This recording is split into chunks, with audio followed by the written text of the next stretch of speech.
It all started on a perfectly normal day for Earth, a nice little blue marble, when a massive beam of energy just slammed into the planet out of nowhere, and suddenly a giant tower of light erupts in the middle of a city. Everyone's phones start blaring with emergency alerts, the helpful kind, while civilians are just staring up as the sky burns, completely helpless, because a literal paragon of destruction, this massive dragon, has just arrived. And the city is immediately engulfed in flames as it goes on a rampage, yet one kid, just one, stands his ground against this city-sized beast. This thing looks absolutely furious, ready to vaporize anything in its path, but our boy Kurabohi Gui is not backing down, vowing he will not lose. He has lived with stubborn pride for 15 years, a real tough guy act. And on this day, that pride gets him eaten, a real short story. So rewind 10 years, and we see how this whole mess actually started.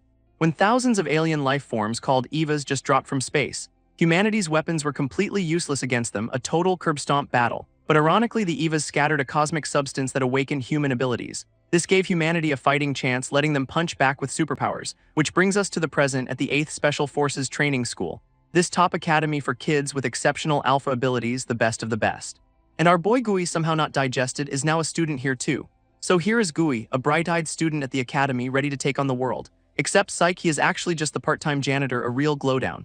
Immediately, some top-tier jerks try to make him their personal trash boy, because society now runs on a power ranking pyramid from F rank all the way to S, and our boy Gui is so special he is not even on the chart, completely unranked.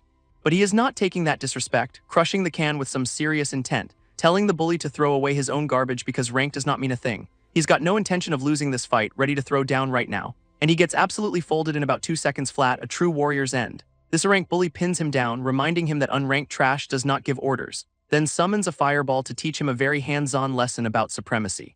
Just as he is about to get roasted, the flames are instantly frozen solid, leaving Gui holding a literal ball of fire ice, completely bewildered. Both of them are looking around like idiots, wondering who just crashed their party, when a girl appears, scolding the bully for wasting his powers on a civilian. This is Hyoga Orin, an S-rank elite known as the Ice Wall Witch, and the bully immediately gets defensive, calling her out for being a hypocrite. She ignores him, kneels down, and tells Gui he should not defy his superiors, then adds that in an emergency, the strong are literally allowed to kill the weak. Hearing this, Gui just gets this dark, calculating little smile on his face. Instead of being intimidated, Gui just hands her the can, thanking her for the assist, then drops a whole life lesson, saying a person's worth comes from their actions, not rank. With that, he announces his grand purpose is to support the heroes by cleaning, a true calling. Hyoga is just completely short-circuiting, wondering what kind of weirdo she just met, and our boy just waves goodbye, leaving the S-rank elite totally bewildered in his wake. This whole philosophy, by the way, comes from a flashback 8 years ago, when a little Gui was crying to his mom about being bullied for having no powers. She tells him that what you have does not matter, it is what you do that defines you. Holding his hands, she encourages him to find his own way to be useful to others, and the words sink in, a core memory being forged right there in that sunny field. Little Gui lights up, promising his mom he will give it his absolute best shot, as her voice echoes, telling him to do his best, a perfect, happy memory, right? Wrong, because the next scene is his mom unconscious in a hospital bed. A doctor explains her body is rejecting her own alpha ability, and there is no cure available. Meanwhile, 2 nurses gossip about the worthless, unranked mother and her equally unranked kid. Standing alone, Gui questions this whole broken system built on ranks and superpowers, screaming that they do not get to decide his or his mother's worth, he will prove it himself. Which brings us back to the present, where he is proving it by mopping with extreme prejudice. He channels that righteous fury into wiping down windows like his life depends on it. Even the toilets are not safe from his high-octane, purpose-driven scrubbing, a true warrior. He is so committed to his new purpose he considers cleaning the entire campus, one urinal at a time, then steps outside and sees the elite students starting their combat training, deciding to watch. Their practice targets are these nasty-looking, purple-glowing EVA monsters ready for a fight. An instructor explains that since they are all B rank or higher, they have 1 minute to beat a C-class EVA. With a roar, the cage bursts open and a spider-like alien lunges out to start the test. Immediately, some guy launches a mega flare while a girl throws up an absolute ice wall, their powers clashing in these huge, flashy energy crests because subtlety is for the unranked. All the other students are just gushing, already convinced they could take on S-class threats no problem. From a distance, Gui just watches these future heroes celebrate their one-hit victory over a frozen EVA. One of the students spots him, acting all surprised like, "Oops, did you see how cool we are?" Just as Gui is about to finally throw out the trash, a massive beam of light rips through the sky, which then slams directly into the city, creating a catastrophic explosion on the horizon. This shockwave sends our boy flying, completely bewildered by the apocalypse interrupting his chores.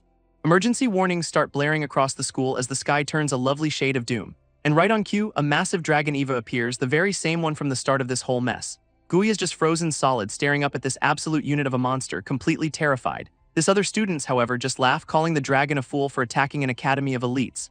That a rank bully from before gets all hyped, rallying everyone to go exterminate the idiot creature. Hyoga desperately tries to stop them, screaming that they are not even in formation yet. But they charge in anyway, completely ignoring her for a shot at glory and a quick rank up. The students immediately launch their signature moves like Mega Flare and Thunder Arrow, all flash, zero teamwork, and their combined powers slam directly into the dragon's chest in a massive light show. Convinced it is working, the whole group cheers and pours on even more power, which culminates in a gigantic explosion that completely engulfs the monster. Meanwhile, Gui is watching from a safe distance, using a trash can lid as a shield priorities, and he still gets sent flying by the shockwave, never letting go of his janitorial gear. As the smoke begins to clear, the students are already getting ready for their victory lap, and there they are, celebrating like they just saved the world instead of poking a god. But through the dust, the dragon's chest glows with an ominous blue light, completely unscratched. It emerges from the smoke looking less defeated and more mildly annoyed, leaving the rank bully speechless, realizing their ultimate attacks did absolutely nothing. In response, the dragon starts charging a massive beam in its mouth to return the favor. So Hyoga, the only one with a functioning brain, screams for everyone to get behind her, throwing up her signature, Absolute Ice Wall, to shield the overconfident idiots. This dragon unleashes a torrent of energy that slams into her defense with devastating force, sending all those glory-seeking students flying like ragdolls from the sheer impact. Its beam just tears right through the ice, a pretty clear sign they are completely outclassed. Hyoga's wall begins to crack and splinter under the overwhelming pressure. And then the entire shield just shatters into a million pieces, completely obliterated, leaving her thrown backwards as her ultimate defense fails, with everyone now totally exposed. Gui picks himself up from the blast, his head still ringing from the sheer force of the attack, looking up to see the dragon hovering over a field of totally defeated elite students. And our boy is in total disbelief. The Academy's best just got absolutely one-shotted. Hyoga then recognizes the monster as the same one that leveled Tokyo 8 years ago. Realizing this is the strongest EVA species, and the only smart move is to run for your life. But Gui just stands there, completely frozen by the overwhelming terror of it all, while all that big talk from the rank bully vanishes as he and his friends immediately book it. Hyoga tries to rally the cowards, screaming that the strong are supposed to protect people, not flee. But her words are lost on the bully, who is now just screaming for someone to save him. What a hero. And his heroic journey ends right there, getting chomped by the dragon like a little appetizer, which just swallows him whole without even bothering to chew, a real gourmet experience. This monster just glares down, completely unfazed, as if it is just getting warmed up, leaving Hyoga paralyzed with horror, finally realizing this thing actually eats people. Now she is completely alone on the battlefield, with the dragon's massive shadow swallowing her whole. And just to make things worse, it reveals a second mouth inside its first. Nope, not creepy at all. She is completely out of options, just staring up at her impending double-mouthed doom, when suddenly a foot slams down right in front of her. It is Gui of all people. And our boy's brilliant plan is to throw a bag of trash directly at the city-destroying dragon, which splatters across its face, doing less than zero damage but definitely getting its attention. He then scoops up the S-rank elite, telling her it is time to get the hell out of there. Gui books it with Hyoga on his back, the dragon roaring after them with a face full of garbage, and his brilliant escape plan is to hide in the sewers, a place he knows well from cleaning them. Just as they disappear underground, the massive Eva stomps past, completely oblivious. And it is looking absolutely furious about getting trashed by an unranked nobody. Down in the tunnels, Hyoga cannot understand why a powerless janitor would be so reckless, but Gui just says he did what he could because that is what you are supposed to do. Then drops another life lesson, explaining you do not need an alpha ability to help people. This completely floors the S-rank elite, who just quietly thanks him for saving her life. With that, they are off again, sprinting through the sewer system towards a shelter entrance. Popping the manhole cover like a pro, he gets them back to the surface and into the open. And right on cue, there is the shelter entrance, a perfect fortified safe haven. Except the blast doors are already closing, with guards inside sealing it up for good. Gui rushes forward with Hyoga, screaming for them to wait and let them in. But the guards just yell back that they are full, telling them to go find shelter somewhere else. Just as they are about to be shut out, one of the guards suddenly recognizes someone. He spots Hyoga, the S-rank student, and immediately orders everyone to make room for her. Both of them just share this look of pure relief, thinking they are finally safe. They start to head inside, thanking the guards for letting them in at the last second. When one of the guards shoves Gui back, telling him he is not allowed inside, what a twist. They recognize him as the unranked janitor and tell him there is no room for trash like him. Gui is just stunned on the ground, while Hyoga looks absolutely furious at the guards' decision. She immediately pleads with them, screaming that this unranked trash is the one who saved her life. Hyoga even offers to give up her own spot, trying to physically pull Gui into the shelter with her. Then she pulls the rank card, declaring it as an order from a superior, using the very system she hates. But our boy just shoves her forward, making the choice for her and pushing her towards safety. This head guard could not care less, yelling that the strongest Eva is here and they need to close the door now. With his jaw clenched tight, Gui makes a split-second, world-changing decision. He throws Hyoga the rest of the way into the shelter, sacrificing himself to save her. She looks back in absolute shock, completely unable to process what he has just done. He just tells her that rank and alpha abilities do not matter in the end, then gives a confident thumbs up, saying a person's worth is defined by their actions. Hyoga reaches for him, screaming for him to wait as the massive doors begin to slide shut, and with a final deafening boom, the blast doors seal him out, separating them completely. Gui is left all alone in the smoky ruins, staring at the cold, unmoving wall of the shelter. He turns around with tears in his eyes but a look of pure, unyielding resolve, because right there, looming over the entire landscape, is the S-Class dragon Eva. It glares down at him, its mouth and horns glowing with overwhelming power. But Gui just stands his ground, declaring that if this is the strongest, then he is ready to fight. After 15 years of being treated like nothing, he has finally found his purpose, and he grips his mop handle like a legendary spear, vowing he will not lose to this monster. He screams that even without powers, he is not about to lose his pride, and the dragon immediately proves him wrong by snapping him up like a twig. As he is being crushed, our boy just bitterly thinks about the irony of dying a hero, finding some grim satisfaction that this is a decent way for a nobody to go out. Meanwhile, Hyoga is in denial, realizing his whole speech about actions was just a front, because in a flashback we see Gui's true desire was always to have an alpha ability. His only wish was to be strong enough to defend his mother from everyone who looked down on her. But floating in the abyss of death, he knows that dream is officially over. With his last thoughts, the kid apologizes to his mom for failing her. When suddenly a mysterious system window pops up in the void, talk about weird timing. It announces that the activation condition for an alpha ability has been met, death. Red data streams pour into him as his new power activates, Apex Predator Black Hole, which manifests as a massive, ominous sphere of pure gravitational nope. This system then declares it is beginning target consumption, which sounds fun for exactly one person. Back in the real world, the dragon looks absolutely baffled as its stomach starts to rumble. Its entire body begins to crack and implode, getting eaten from the inside out. That black hole is now tearing its way out, with the consumption rate already at 20%. This S-Class monster screams as it is violently dragged into the void, hitting 40% consumption. This creature keeps getting pulled apart piece by piece, its form dissolving as the rate climbs to 65%. And by 90%, the dragon is almost completely gone, leaving behind a glowing orb of pure power. This system announces consumption is 100% complete, and now it is time for the reconstruction phase. All that is left of the S-Class monster is this single glowing orb of concentrated power, which immediately starts to crack like a cosmic egg that is about to hatch, and then just erupts in a massive pillar of pure white energy, blasting straight up into the sky as the orb completely shatters apart. Out of the explosion, a reborn Gui emerges, now covered in glowing blue markings. He lands on the remnants of the orb, looking around completely dazed and confused. Our boy is just trying to process the fact that he was in fact eaten by a dragon, but his most pressing thought is that he is starving. A man's gotta have his priorities. A new system window pops up, confirming he has absorbed the dragon's power and can now use it. Gui, however, is still just laser-focused on his rumbling stomach, completely ignoring the god-tier upgrade. He just soaks in the energy, probably wondering where the nearest celestial vending machine is. This massive sphere he is standing on starts to crumble and fall apart beneath him, sending him tumbling to the ground, totally drained but with a new black hole on his hand. This thing is literally a swirling vortex of cosmic energy just sitting in his palm, very casual. That giant orb then starts rolling towards him, drawn in by his new gravitational pull, and all the surrounding debris gets sucked into the vortex he is creating, when a voice suddenly echoes in his mind, demanding he give it back. Gui is totally confused by the voice in his head, which is now screaming for its body back, because the dragon's consciousness is still here and it is absolutely furious about being evicted. Gui is still reeling from the power-up, realizing he is now connected to the strongest species, when the dragon's consciousness appears, absolutely screaming for its body back. Then our boy jolts awake with a massive scream, very much not in a dragon's stomach, finding himself sitting up in a sterile, empty hospital room all alone. He's just trying to process being alive since he vividly remembers being eaten, when he notices a strange, swirling black orb in the palm of his hand. And his brilliant first guess is that it is just a bruise, a solid diagnosis. Suddenly, a beam of light shoots out from the bruise with a flash, and a tiny chibi version of the dragon pops out, still yelling about its stolen body. Gui just holds the little creature, completely confused as it calls him an insolent fool.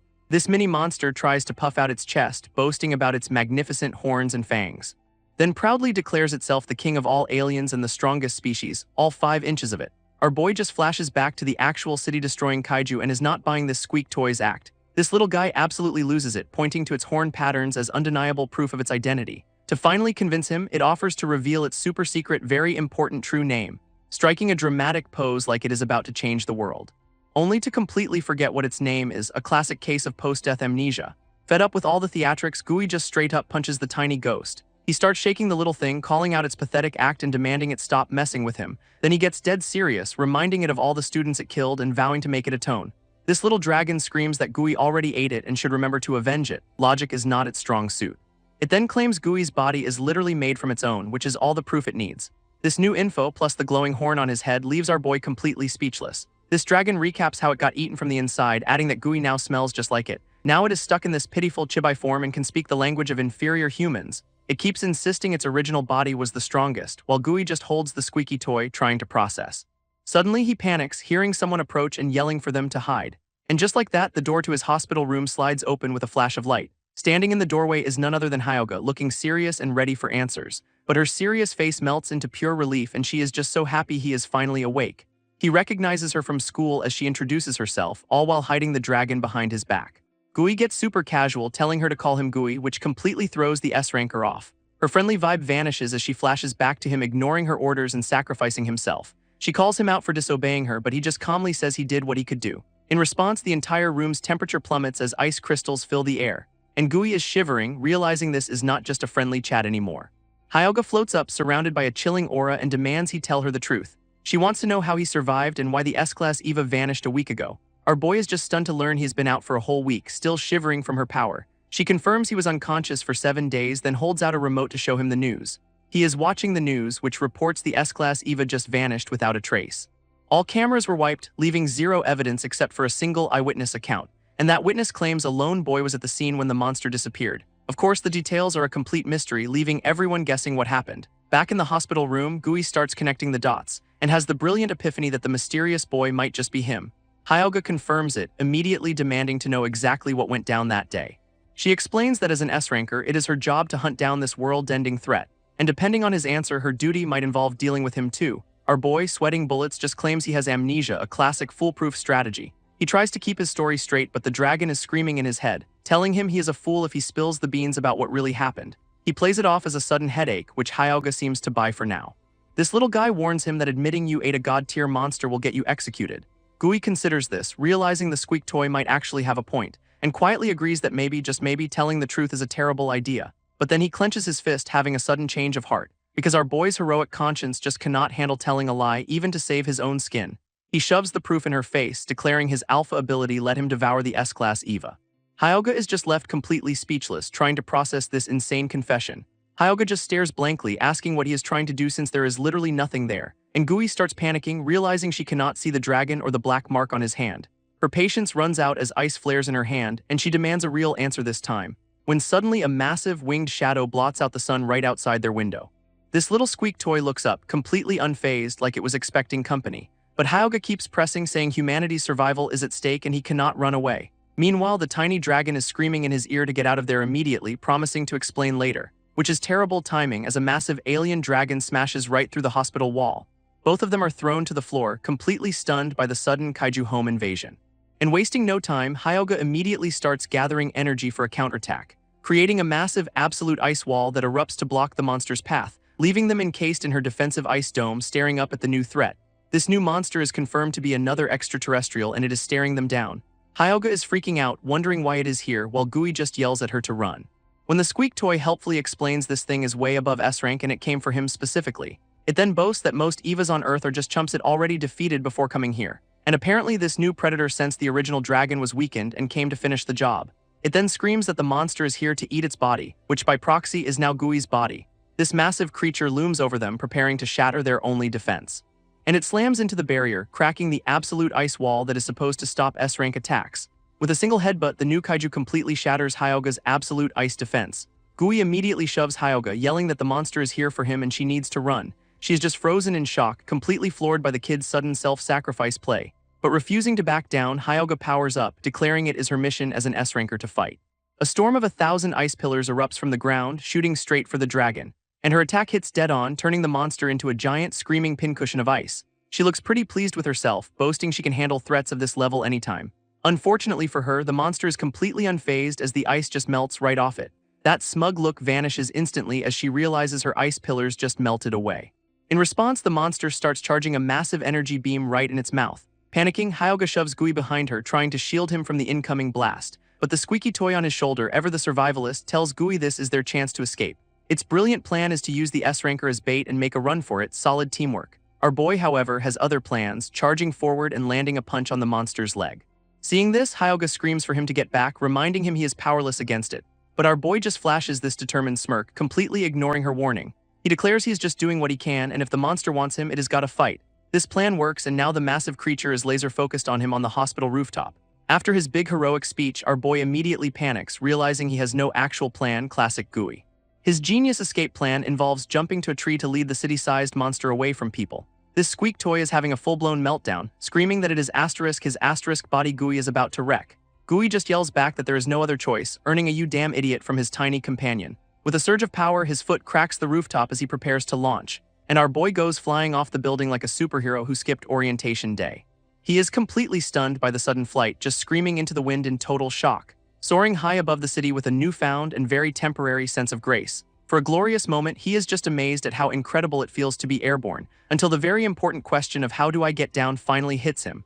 Gravity immediately answers that for him, sending them into a terrifying nosedive. When the tiny dragon, now the adult in the room, tells him to calm down and focus on landing, his hand glows with that same strange energy as he braces for a very messy impact, and he slams into the ground with a massive shockwave of light, leaving him in a perfect superhero landing pose inside a brand new crater. After a moment, he just winces, expecting a world of pain from that fall, but then his eyes snap open, realizing he does not feel a single thing. He is just standing there, completely baffled as to why he is totally unharmed, and the little guy smugly explains it was all thanks to its borrowed power. Right on cue, a massive energy beam obliterates the spot they were just standing on, as the predator dragon descends, forcing them to find a less populated battlefield. This monster looms over them with a terrifying roar, and Gui is right back to panicking. This squeak toy offers a totally reasonable deal, just let it possess him to fight the monster. It lays out the stakes, warning that the predator will wipe out the entire city for breakfast. So the choice is simple, either everyone dies or Gui gives up his body to the tiny demon, and with a terrifyingly wide grin, the little guy pressures him to make a decision like right now. Our boy is just frozen, trying to process this high-pressure, demonic timeshare proposal. He grabs the tiny dragon, demanding to know what "hand over my body" even means, while his companion just repeats that it was originally its body anyway, so finders keepers. It even reminds him that his superhero jump was a free trial of its power, a trial that saved his life. As the predator roars impatiently, the squeak toy screams at him to hurry up or die, then points out that letting the other monster get the body means everyone dies anyway, so pick your poison. But Gui flat out refuses, yelling he remembers the chaos it caused at his school and will not trust it. Right on cue, another massive energy beam forces him to dive for cover, narrowly avoiding vaporization. This predator seems to know these flames will not kill him, since it is aware this is the original dragon's body. Suddenly, a woman's scream cuts through the chaos, and he spots a civilian nearby. It is a girl in a wheelchair who did not evacuate, now directly in the monster's path. Getting totally distracted by the new damsel in distress, Gui realizes he is in deep trouble. He immediately starts taunting the kaiju, yelling for the damn bird seal to focus on him instead. His tiny companion is absolutely livid, screaming at him to stop the heroics and just hand over the body. Gui clenches his fist, realizing if his body really is the strongest, then maybe he has a shot, and with a look of pure determination, he winds up for a punch, ready to go another round.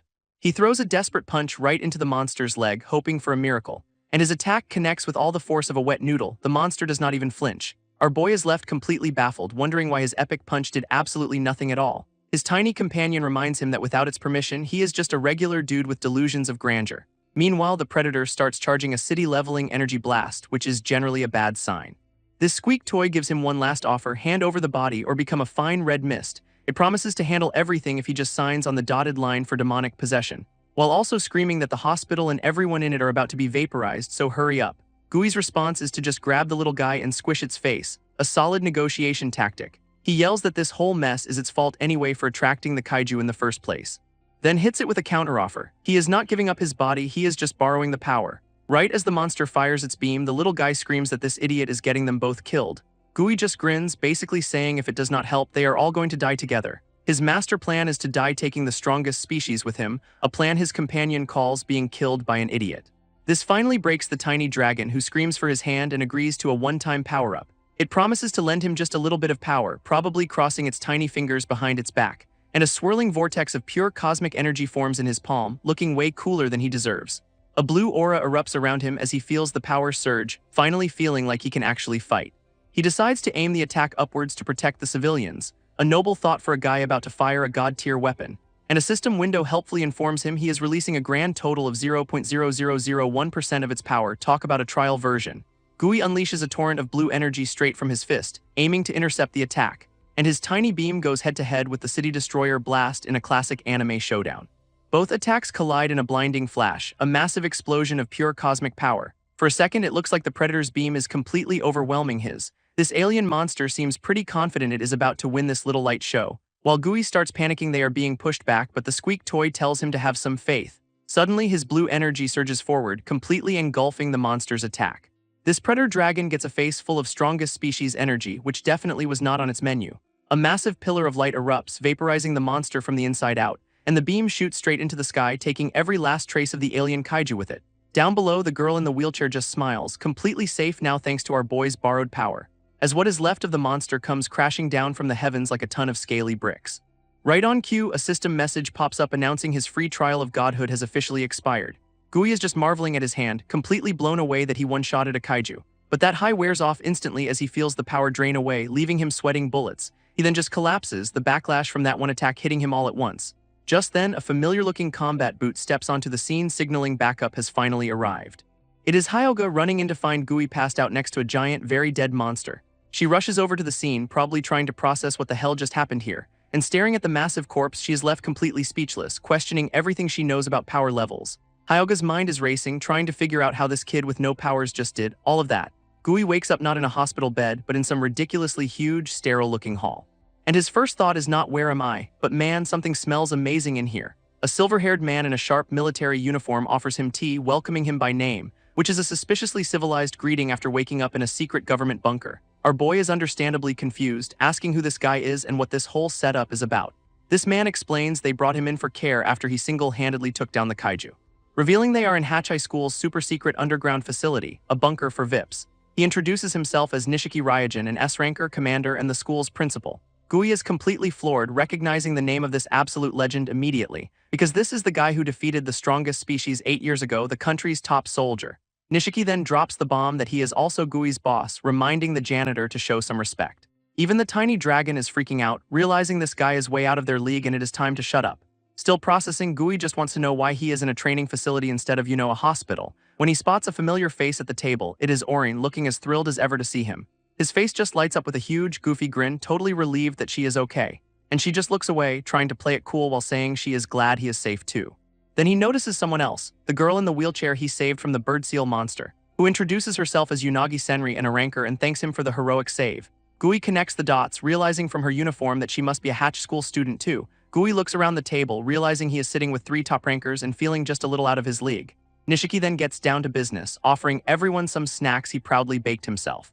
And they are adorable little animal-shaped cookies, which absolutely does not fit his terrifying commander vibe. Our boy immediately starts stuffing his face, totally distracted by the free food as Nishiki begins the debrief. This principal casually asks if he ate the strongest species and can now use its power, causing a massive spit take. With his little blue horn popping out, Gui demands to know how he could possibly have that information. Orin's eyes go wide, the gears in her head finally clicking into place about Gui's secret. But Nishiki just sips his tea, calmly revealing they have been monitoring him the entire time, which is not creepy at all. Gui's expression hardens, the reality of being under constant surveillance finally sinking in. This commander then explains that element is a mysterious substance the alien Evas brought from space, serving as both the monster's power source and the origin of all human alpha abilities. He reveals Unaga's rare power lets her not only see but also manipulate this energy, which is why she was assigned to watch him. So that whole coincidental meeting at the hospital was actually a setup to test him all along. Nishiki's tone gets dead serious as he brings the conversation back to the strongest species, recalling the original one that appeared in Tokyo 8 years ago and caused unprecedented destruction. This thing is considered a threat on par with a nuclear warhead, and the kaiju Gui fought was mistaken for it. Suddenly, the friendly tea party vibe completely shatters as Nishiki appears behind Gui with a sword to his throat. He declares that if there is even the slightest risk, it is his duty as the country's strongest S-ranker to eliminate it. Our boy is completely frozen in terror, trying to process how the commander just teleported behind him. And his empty chair across the table is a chilling reminder of just how impossibly fast this guy is. Nishiki's face contorts with rage, vowing to personally annihilate the strongest species for what it did to his students. And Gui is just sweating buckets, feeling the cold steel of that promise pressed right against his neck. But just as things get dicey, someone screams for the principal to stop. It is Orin jumping in to argue that if more nuke-level monsters show up, they will need a weapon just as strong. She passionately makes the case that instead of a threat, Gui could be humanity's greatest hope. Gui just looks on, completely stunned that she is putting her neck on the line for him. Nishiki finally relents, pulling the sword back and admitting Hyoga had a similar idea. In a flashback, he lays out the strategy, fight fire with fire, but giving a kid the nuclear codes is a hard pass. So he officially assigned Unagi to observe Gui, ordering her to assess him very, very carefully. And she just gives a cheerful okay, accepting her top-secret spy mission with a smile. Back in the present, Unagi gives Gui a little wink, completely unbothered by this whole life-or-death situation. She then suddenly grabs his hand, getting way too close for comfort. Gui flinches back, demanding to know what she is doing as she holds his wrist.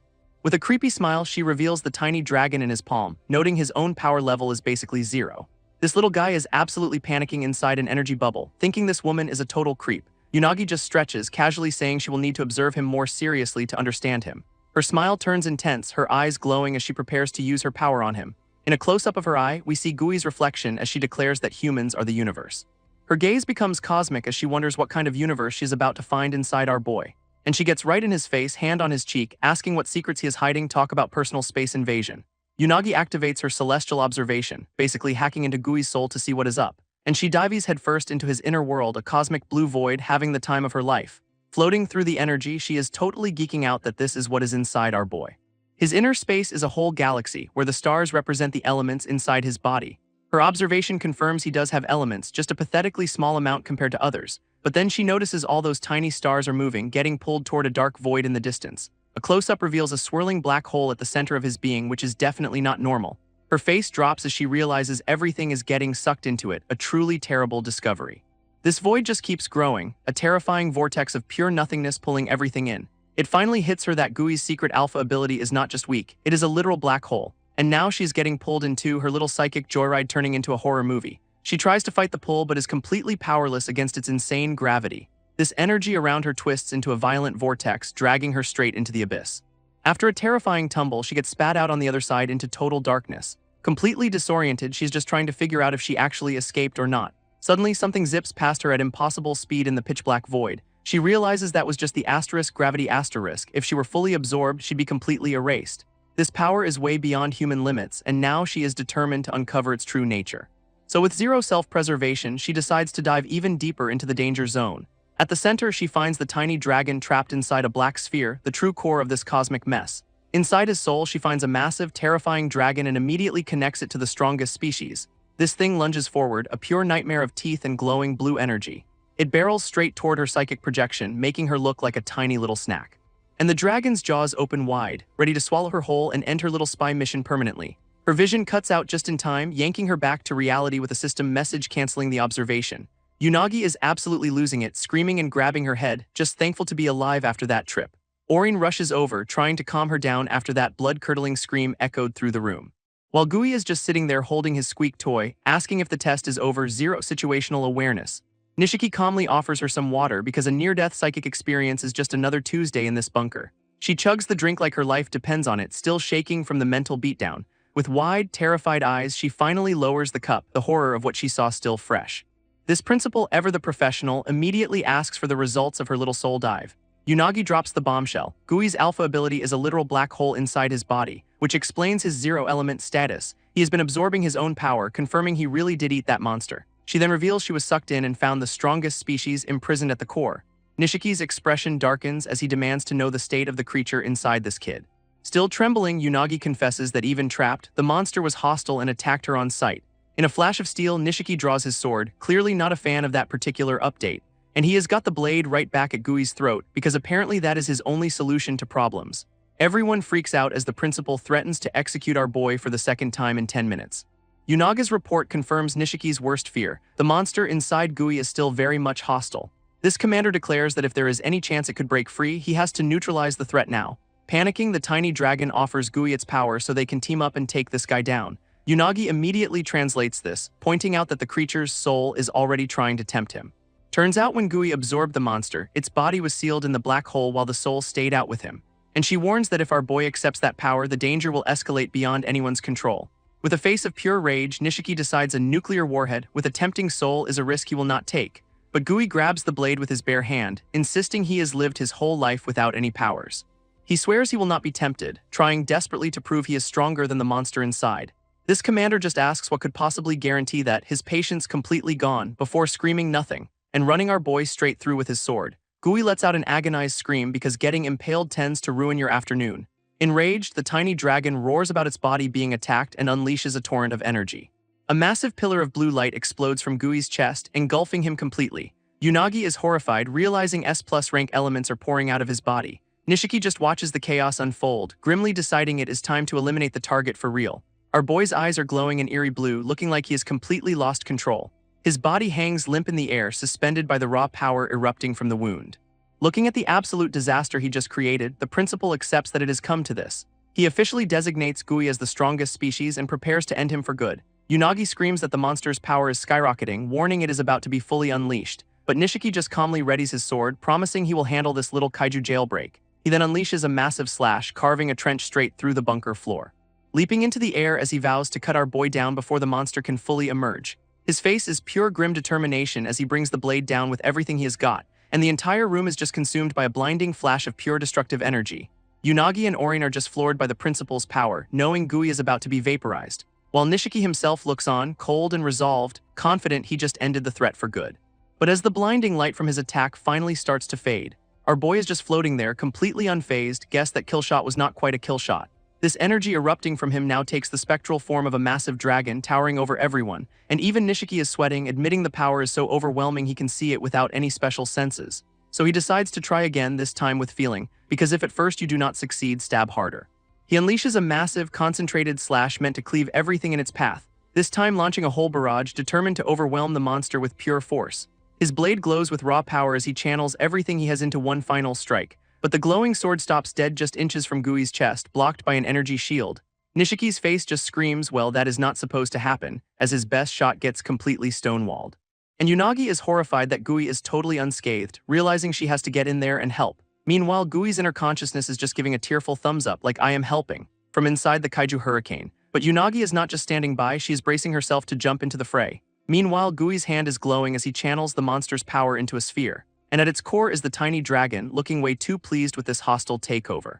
This little guy is already trash-talking, wondering if Nishiki is really the best humanity has to offer. Nishiki's face is pure challenge accepted, not even slightly intimidated by the squeak toy. He just calmly accepts the challenge, ready to put this possessed kid in his place. With Gui floating like a supervillain, the principal sizes up his opponent from the ground floor. Announcing he is done playing around, Nishiki raises his sword to unleash his full power. His blade starts gathering an insane amount of energy, swirling with pure white light, unleashing a massive spectral dragon made of pure force right at our boy. This attack morphs into a giant vortex of destruction, aiming to completely shred him. This tiny dragon just smirks, finding this whole fight for your life thing very entertaining. Unagi realizes he is gathering the very elements of the space into his sword. This is looking really bad. Down below, the two colossal powers are on a collision course, ready to tear the bunker apart. Orin desperately screams for Gui to wake up, reminding him of his promise not to be tempted. But our boy is completely checked out, still a puppet for the blue energy kaiju. In response, a massive serpent of blue energy erupts from him to meet the principal's attack head-on. And the monster's soul is just loving this, taunting Nishiki as it lunges forward for a fight. Nishiki is actually struggling, gritting his teeth as he tries to hold back the monster's raw power. This two attacks finally collide, splitting the room with a blinding flash of pure destructive force. Unagi shoves Orin's wheelchair out of the blast radius just as the shockwave tears through the room, and Nishiki's sword gets knocked clean out of his hand, sent spinning into the darkness. Even disarmed, the principal stands his ground with a knife against the colossal energy dragon. But he is clearly struggling, his face a perfect mix of shock and I may have miscalculated. This monster's energy form just roars, completely overwhelming Nishiki's attack with pure force. With a casual "see ya," the dragon's soul decides the fight was fun and starts to fade away. Unagi and Orin are screaming for the principal, absolutely convinced he just got vaporized. As the dust and raw power finally settle, the entire training room is a total wreck. But Nishiki is still standing, looking more annoyed than injured by the whole kaiju smackdown. This blue energy recedes into a single column, and a new voice asks why it is suddenly so dark. All that insane power is flowing back into Gui, who is now standing on his own 2 feet. His eyes are shadowed, but it is clear our boy is finally back in the driver's seat.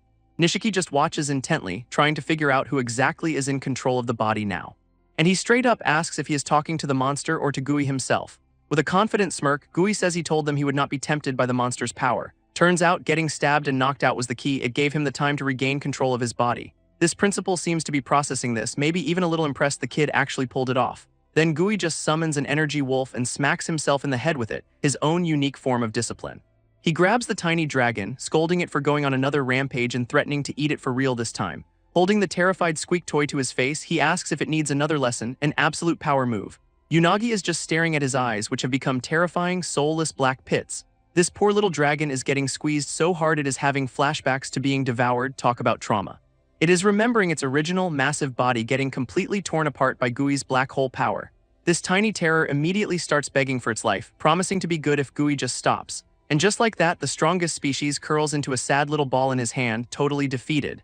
Gui admits he has no clue how to use his black hole ability, just relieve the monster back down on its own. Orin then points out his star element is now officially 0, making him a complete unranked nobody.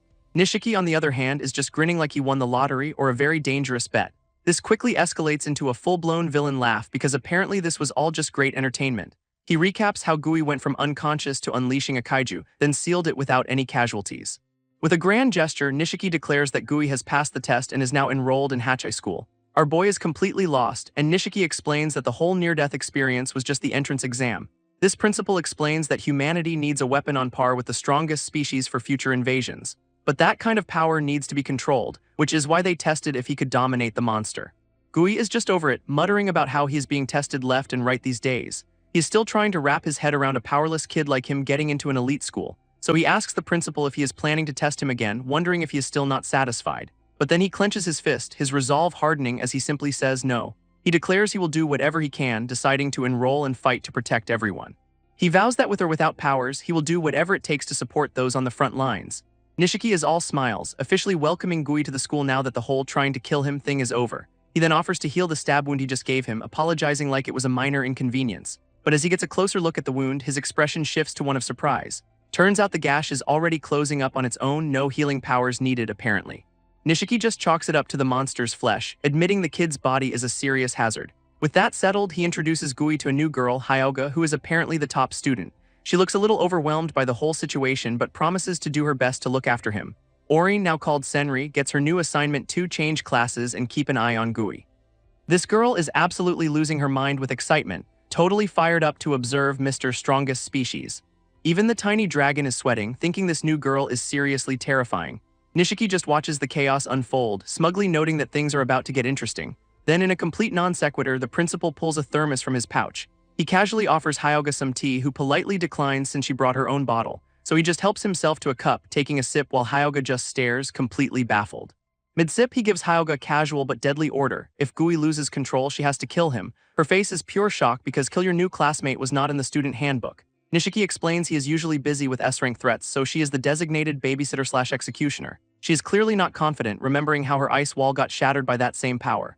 This principal just casually sips his tea, reminding her that yeah, the monster did break her wall.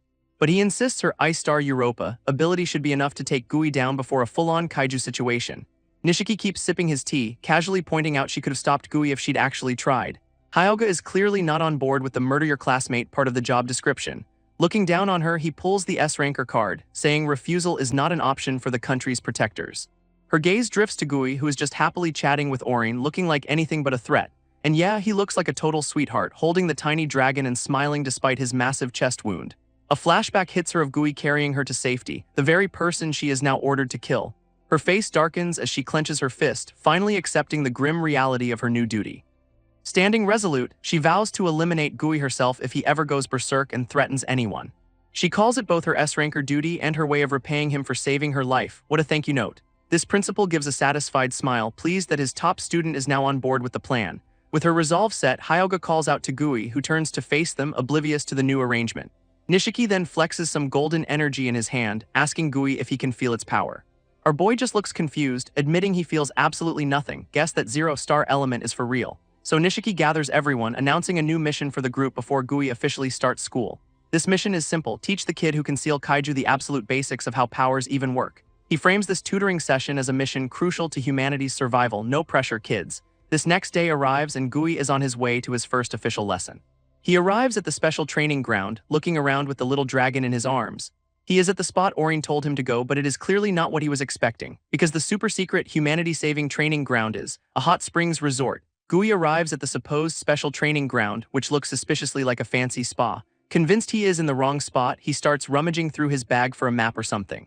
Just then, someone in traditional sandals walks up, apologizing for making him wait. Our boy looks up, completely caught off guard by who he sees. It is Hyoga and Orin, fresh from a bath and welcoming him to the training facility. He is justifiably confused, asking what happened to the training since they are clearly on vacation mode. Hyoga puffs out her cheeks, insisting this is the training, which Gui finds hard to believe since she is literally steaming. This whole situation is clearly not computing for him at all. Changing the subject, he asks Orin if her leg is okay after the whole bunker incident. She just beams, explaining the principal's healing powers fixed her fracture in a flash. Inspired by this, Gui gets all fired up, determined to master his own mysterious powers too. Orin immediately seizes the opportunity, grabbing his hand to investigate his ability right then and there. Her investigation starts with getting way too close to the tiny dragon, who is not a fan of the perverted eye-patch woman. This little guy panics and dives straight into the black hole in Gui's palm to escape her. But Orin is undeterred, admitting she is way more interested in the hole anyway. She gets uncomfortably close, telling a flustered Gui not to move while she examines him. Her examination involves immediately poking her finger right into his personal pocket dimension. And yeah, she is having way too much fun with this whole thing. As her finger sinks in, Gui yelps that it is ticklish, which is probably the most wholesome reaction to this. She then proudly announces she got 2 fingers in and invites Hyoga to try, while Gui begs her to stop treating him like a science experiment. Hyoga is now getting super curious about the hole, while Gui has a total meltdown over being treated like a science project. Inside the pocket dimension, Orin's finger finds the tiny dragon, who immediately tries to bite her. This little guy pops out to yell at them for invading his home, which is literally Gui's palm. Unfazed, Orin just licks her fingers, smugly announcing that this little test confirms her hypothesis. She asks if he felt anything during her examination, and he just says it was ticklish, the most wholesome response ever. Her expression immediately darkens, revealing that his lack of sensation means he cannot use his alpha ability. Gui is completely floored by this, while the tiny dragon finds his powerlessness absolutely hilarious. She explains she was releasing star elements into the hole, and his inability to feel them is a huge problem. Our boy is completely lost, asking for a crash course on what star elements even are. Hyoga steps in, explaining that star elements are basically the fuel required to use any special powers. Apparently, this cosmic energy hitched a ride to Earth with the alien invaders years ago. Now that energy is just everywhere, infused into the very environment they live in. It is not just in the air and ground. Living creatures are also packed with this stuff. She says humans absorb it naturally through breathing and eating, constantly radiating a small amount. But the big problem is that Gui cannot recognize this fuel, so he has an engine with no gas. He finally gets it, realizing he is in a serious bind and the dragon's smug little face is not helping. Then he just smiles, confident that with Orin and Hyoga here to train him, everything will be fine. Both girls give him a warm, encouraging look, totally ready to get him up to speed. So Orin leads the way to a steaming hot spring, announcing this is where his training officially begins. She hands a ladle to Hyoga, who looks ready to kick off this very unconventional training session. Hyoga scoops up some hot spring water, looking way too serious for spa day. With a flash, she charges the water with a massive amount of golden energy. Orin presents the glowing concoction, commenting on its potency while Gui just stares, totally lost. Their plan is simple: have him drink this supercharged water to kickstart his ability to sense star elements. She offers him the ladle with a suggestive tone that has Hyoga blushing and Gui backing away. Great start. Apparently, they just superdosed the naturally element-rich spring water to make it easier for him to detect. Our boy takes the ladle, all smiles and confidence, thinking this will be a piece of cake. Behind him, both girls are sporting the most devious, troll-like grins imaginable. This is not going to be a piece of cake.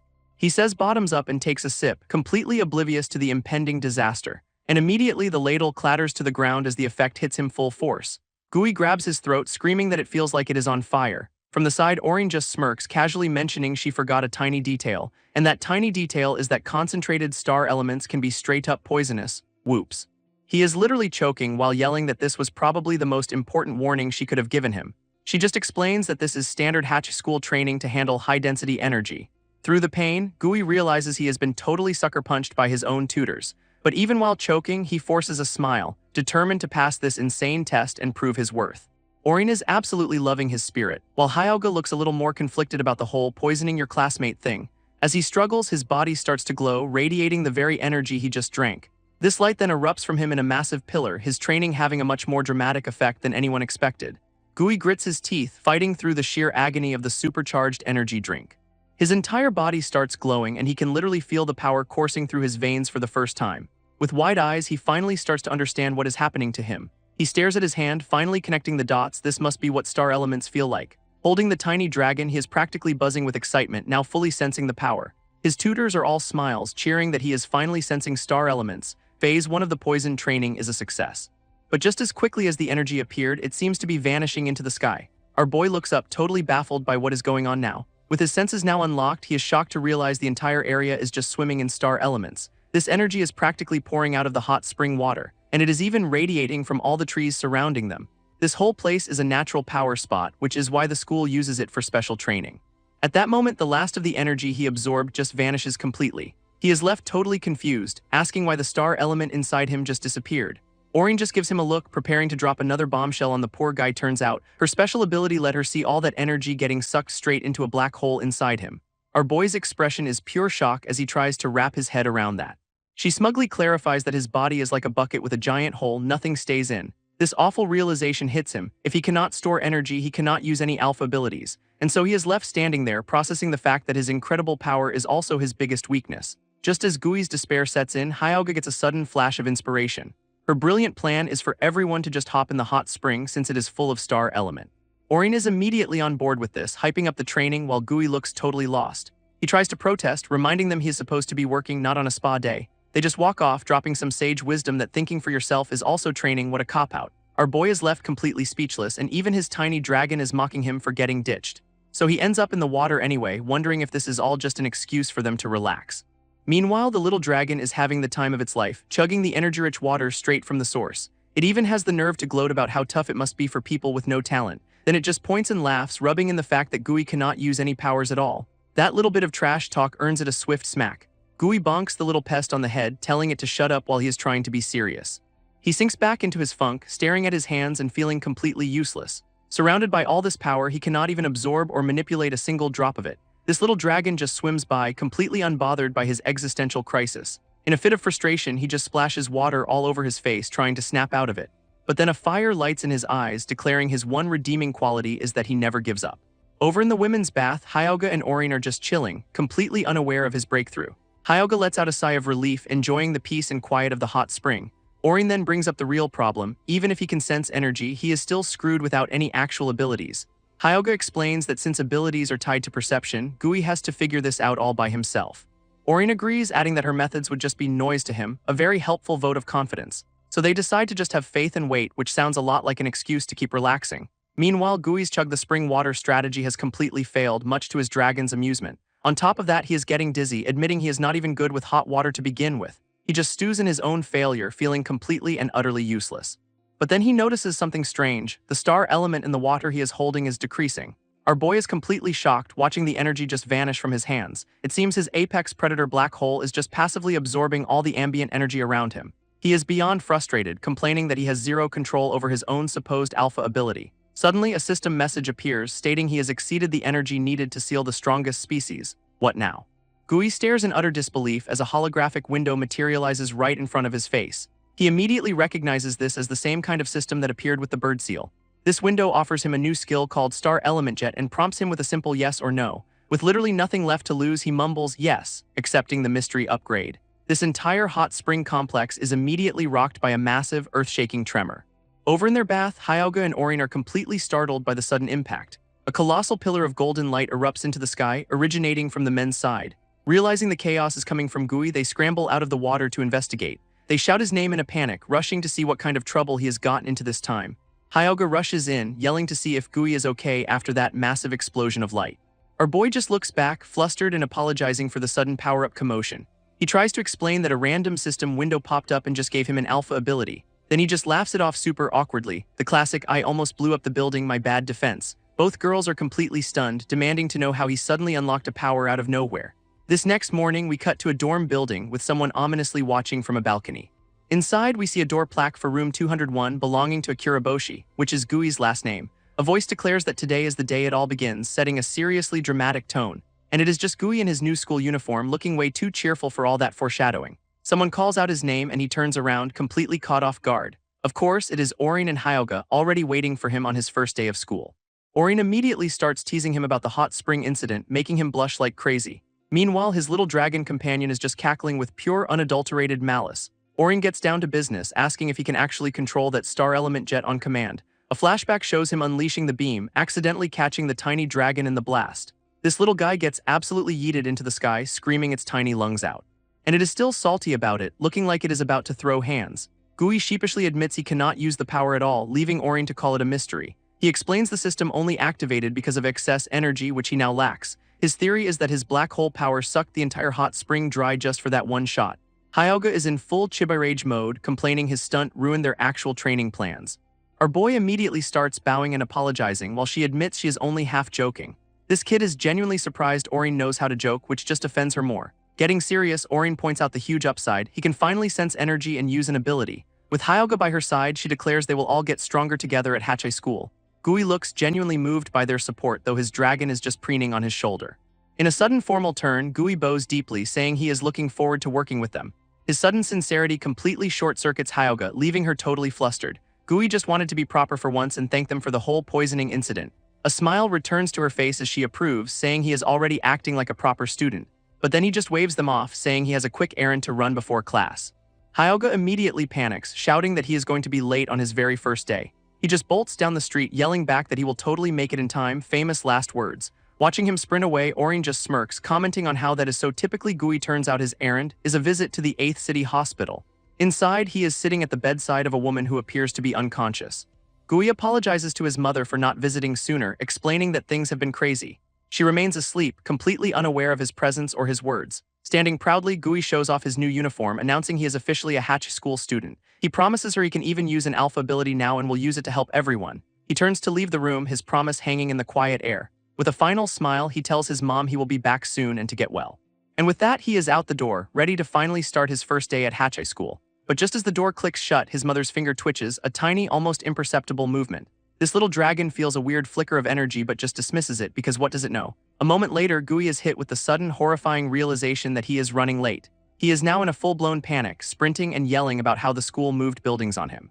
Spotting the campus in the distance, he thinks he can just barely make it if he does not stop. In his mad dash, he slams face first into another student, a classic anime protagonist move. Our boy immediately starts bowing and apologizing for his spectacular lack of awareness. This guy he ran into, however, is a seriously intimidating dude with a bandage over his eye. This new guy immediately starts laying into him, calling him useless and mocking his uniform. Gui is completely baffled by the instant hostility, just trying to process the insult. But then the voice clicks and he recognizes the bandaged student. It is Hiwashi from the seal incident. Hiwashi is absolutely fuming, enraged that Gui would even dare to ask if he is okay. He grabs Gui by the collar, screaming at him not to mock him or show him any pity. Gui tries to explain he is actually grateful since fighting him helped unlock his powers. This mention of the strongest species makes Hiwashi freeze, clearly striking a nerve.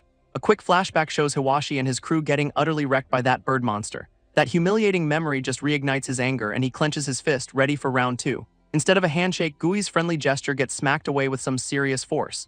He tries to make peace, announcing he is a new transfer and wants to be allies, a truly terrible read of the room. Hiwashi slaps his hand aside, making it crystal clear that friendship is not on the menu today. Instead, he summons a giant fireball, ranting about how he is a laughingstock and Gui is useless. With pure rage in his one good eye, he promises to burn Gui and that fancy new uniform to a crisp.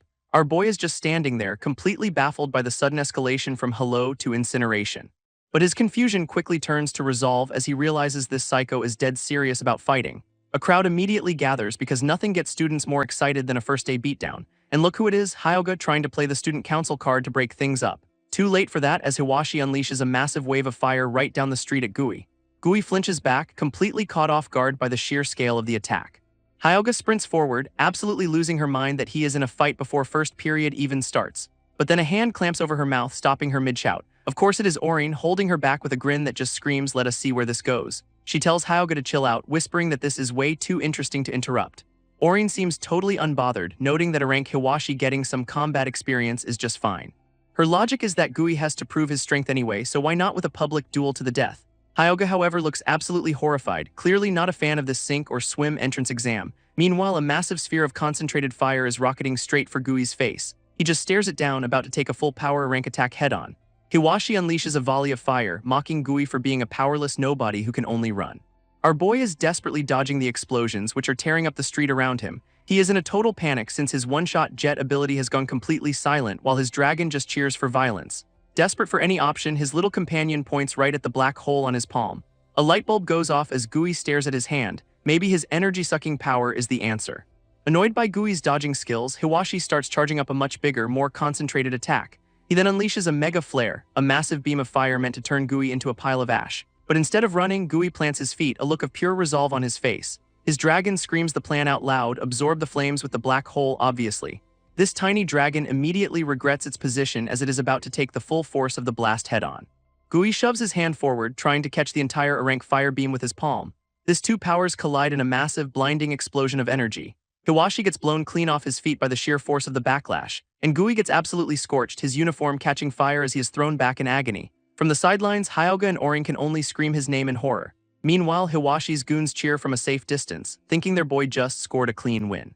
On the ground and smoking, Gui wonders why the hell his black hole did not just absorb the attack. His dragon is absolutely livid, screaming that it almost got incinerated by his failed defense. Hiwashi explains the critical difference. His flames use star elements as fuel, they are not made of them.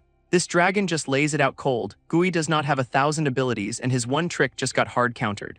This little dragon makes a very casual offer to lend Gui its power, as a friend. Then it immediately reveals its true colors, fantasizing about how good it feels to burn humans. From the smoke, Hiwashi just calls him a stubborn cockroach for having the audacity to survive. He stands over a scorched Gui, genuinely surprised the kid is still breathing after that rank attack. But Gui is glaring back with pure defiance, the friendly transfer student act officially dead.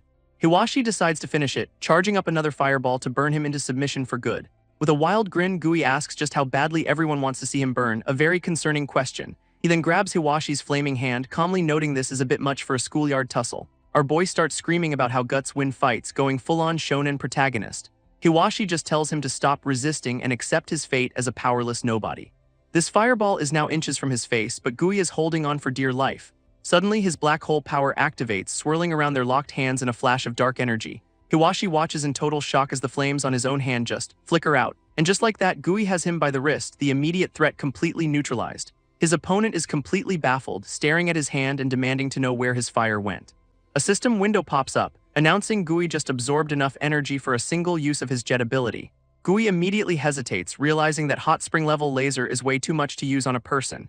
Meanwhile, Hiwashi clutches his chest, feeling like all his star element energy has been drained away. He absolutely loses it, screaming at Gui to explain what the hell he just did to his body.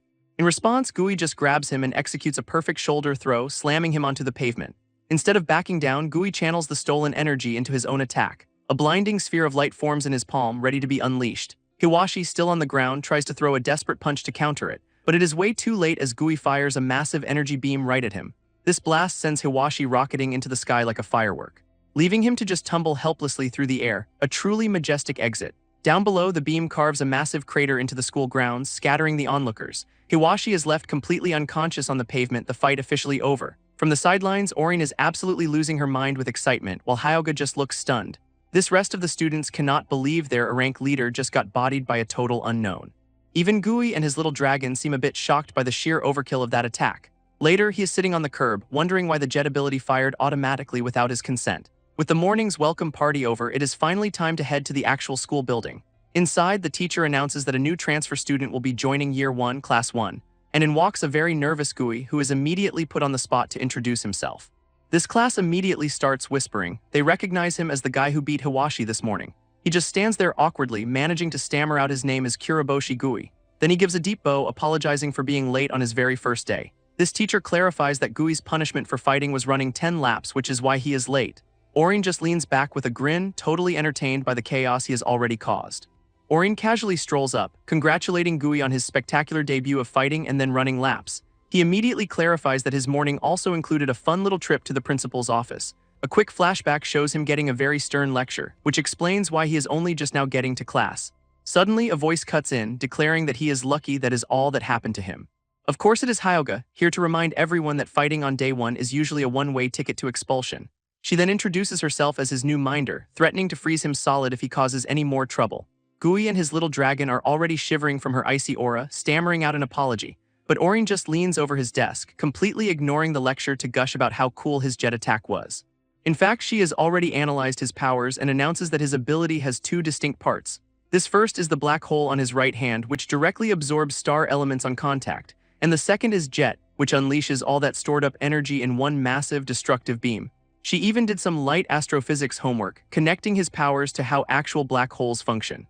Gui just looks confused, admitting the blast fired on its own and he has absolutely no control over it. At that moment, another student approaches and grabs his wrist without a word. This new, friendly-looking guy asks if Gui is the one who used to clean the old school building. Gui is totally baffled, asking how he knew while the student starts, meticulously wiping his hand with a cloth. He explains he remembers Gui's incredible cleaning skills, showing flashbacks of him making the old place spotless. Our boy is completely flustered, clearly not used to getting this much praise for his janitorial prowess. He gives a genuine smile, just thrilled that someone actually noticed all his hard work for once. Meanwhile, his new admirer continues to polish his hand, a perfectly normal and not at all weird interaction. This new guy introduces himself as Kani Ibuku, a B-rank who is weirdly eager to be friends. Gui happily shakes his hand, admitting he is unranked, while his dragon questions the guy's grip strength. Kani immediately freaks out, convinced Gui's unranked status means he is secretly a god-tier talent. but their wholesome moment gets interrupted by a hand grabbing Kanei's head from behind. Of course it is Hiwashi, back from his morning humiliation and looking for someone to bully. He starts ranting about how the school has gone to the dogs, letting trash like them hang out. Someone off-screen just calls him lame, and Hiwashi absolutely loses his mind, swinging wildly. Before he can even land a punch, a massive green energy blast slams right into his chest. This attack sends him flying across the entire classroom because his day was not bad enough already. He goes crashing straight through the window in a truly spectacular display of getting owned. Gui just watches, completely baffled, as his morning rival gets yeeted out of the building. From the smoke emerges a green-haired student mocking Hiwashi for losing to Gui and picking on a B ranker. This S ranker just smirks, calling Hiwashi a weakling for his pathetic display of power. After a dramatic shot of the shattered glass on the floor, this new guy steps forward, listing all of Hiwashi's crimes like a prosecutor. He looms over the defeated bully, adding this morning's fight to the official record of failures. Then in a final power move, he rips the rank insignia right off Hiwashi's uniform. Hiwashi is completely terrified, finally realizing he is messing with a second-year S ranker. This new top dog introduces himself as Ida Racin with a grin that promises a lot more pain. And to cap it all off, he delivers a brutal kick to the chest, ending the lecture.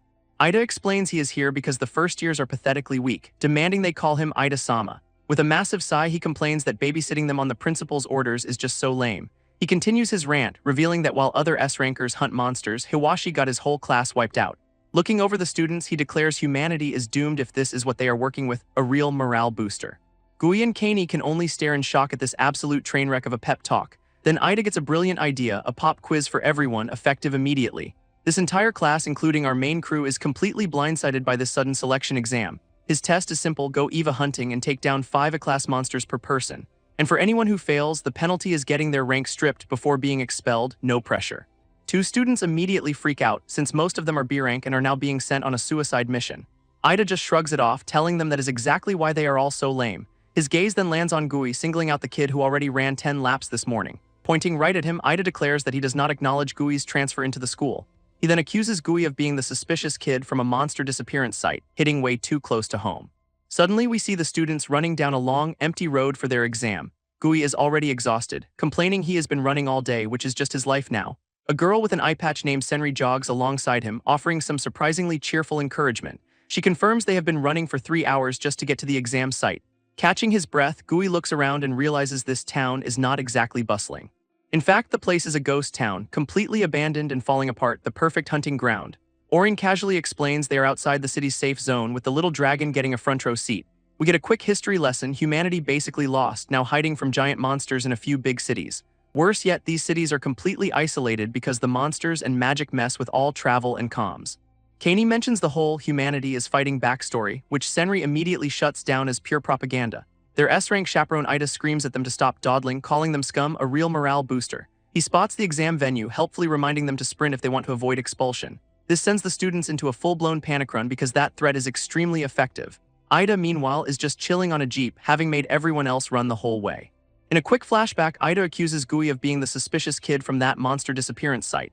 Gui immediately panics, realizing if the truth about his little dragon gets out, he is a dead man. Back in the present, he sees Orin and Senri up ahead and forces himself to keep running. After that 3-hour jog, our boy is completely wiped out and barely able to stand. They finally arrive at the exam venue, which turns out to be just a regular-looking forest. Gui desperately tries to catch his breath while Orin stands beside him, looking perfectly fine. She is actually super impressed he kept up with the daily trainees, giving him a huge, encouraging smile. He manages a thumbs up, explaining he trained his stamina because he does not have an alpha ability. Orin thinks that is admirable, and Gui gets all flustered, a rare moment of genuine praise. But the good vibes are cut short by Ida yelling for all the scum to gather for the briefing. He announces the simple test: just head into the mountain and hunt 5 A-class monsters per person, and with a final threat he sends them off, fail and you lose your rank and get expelled.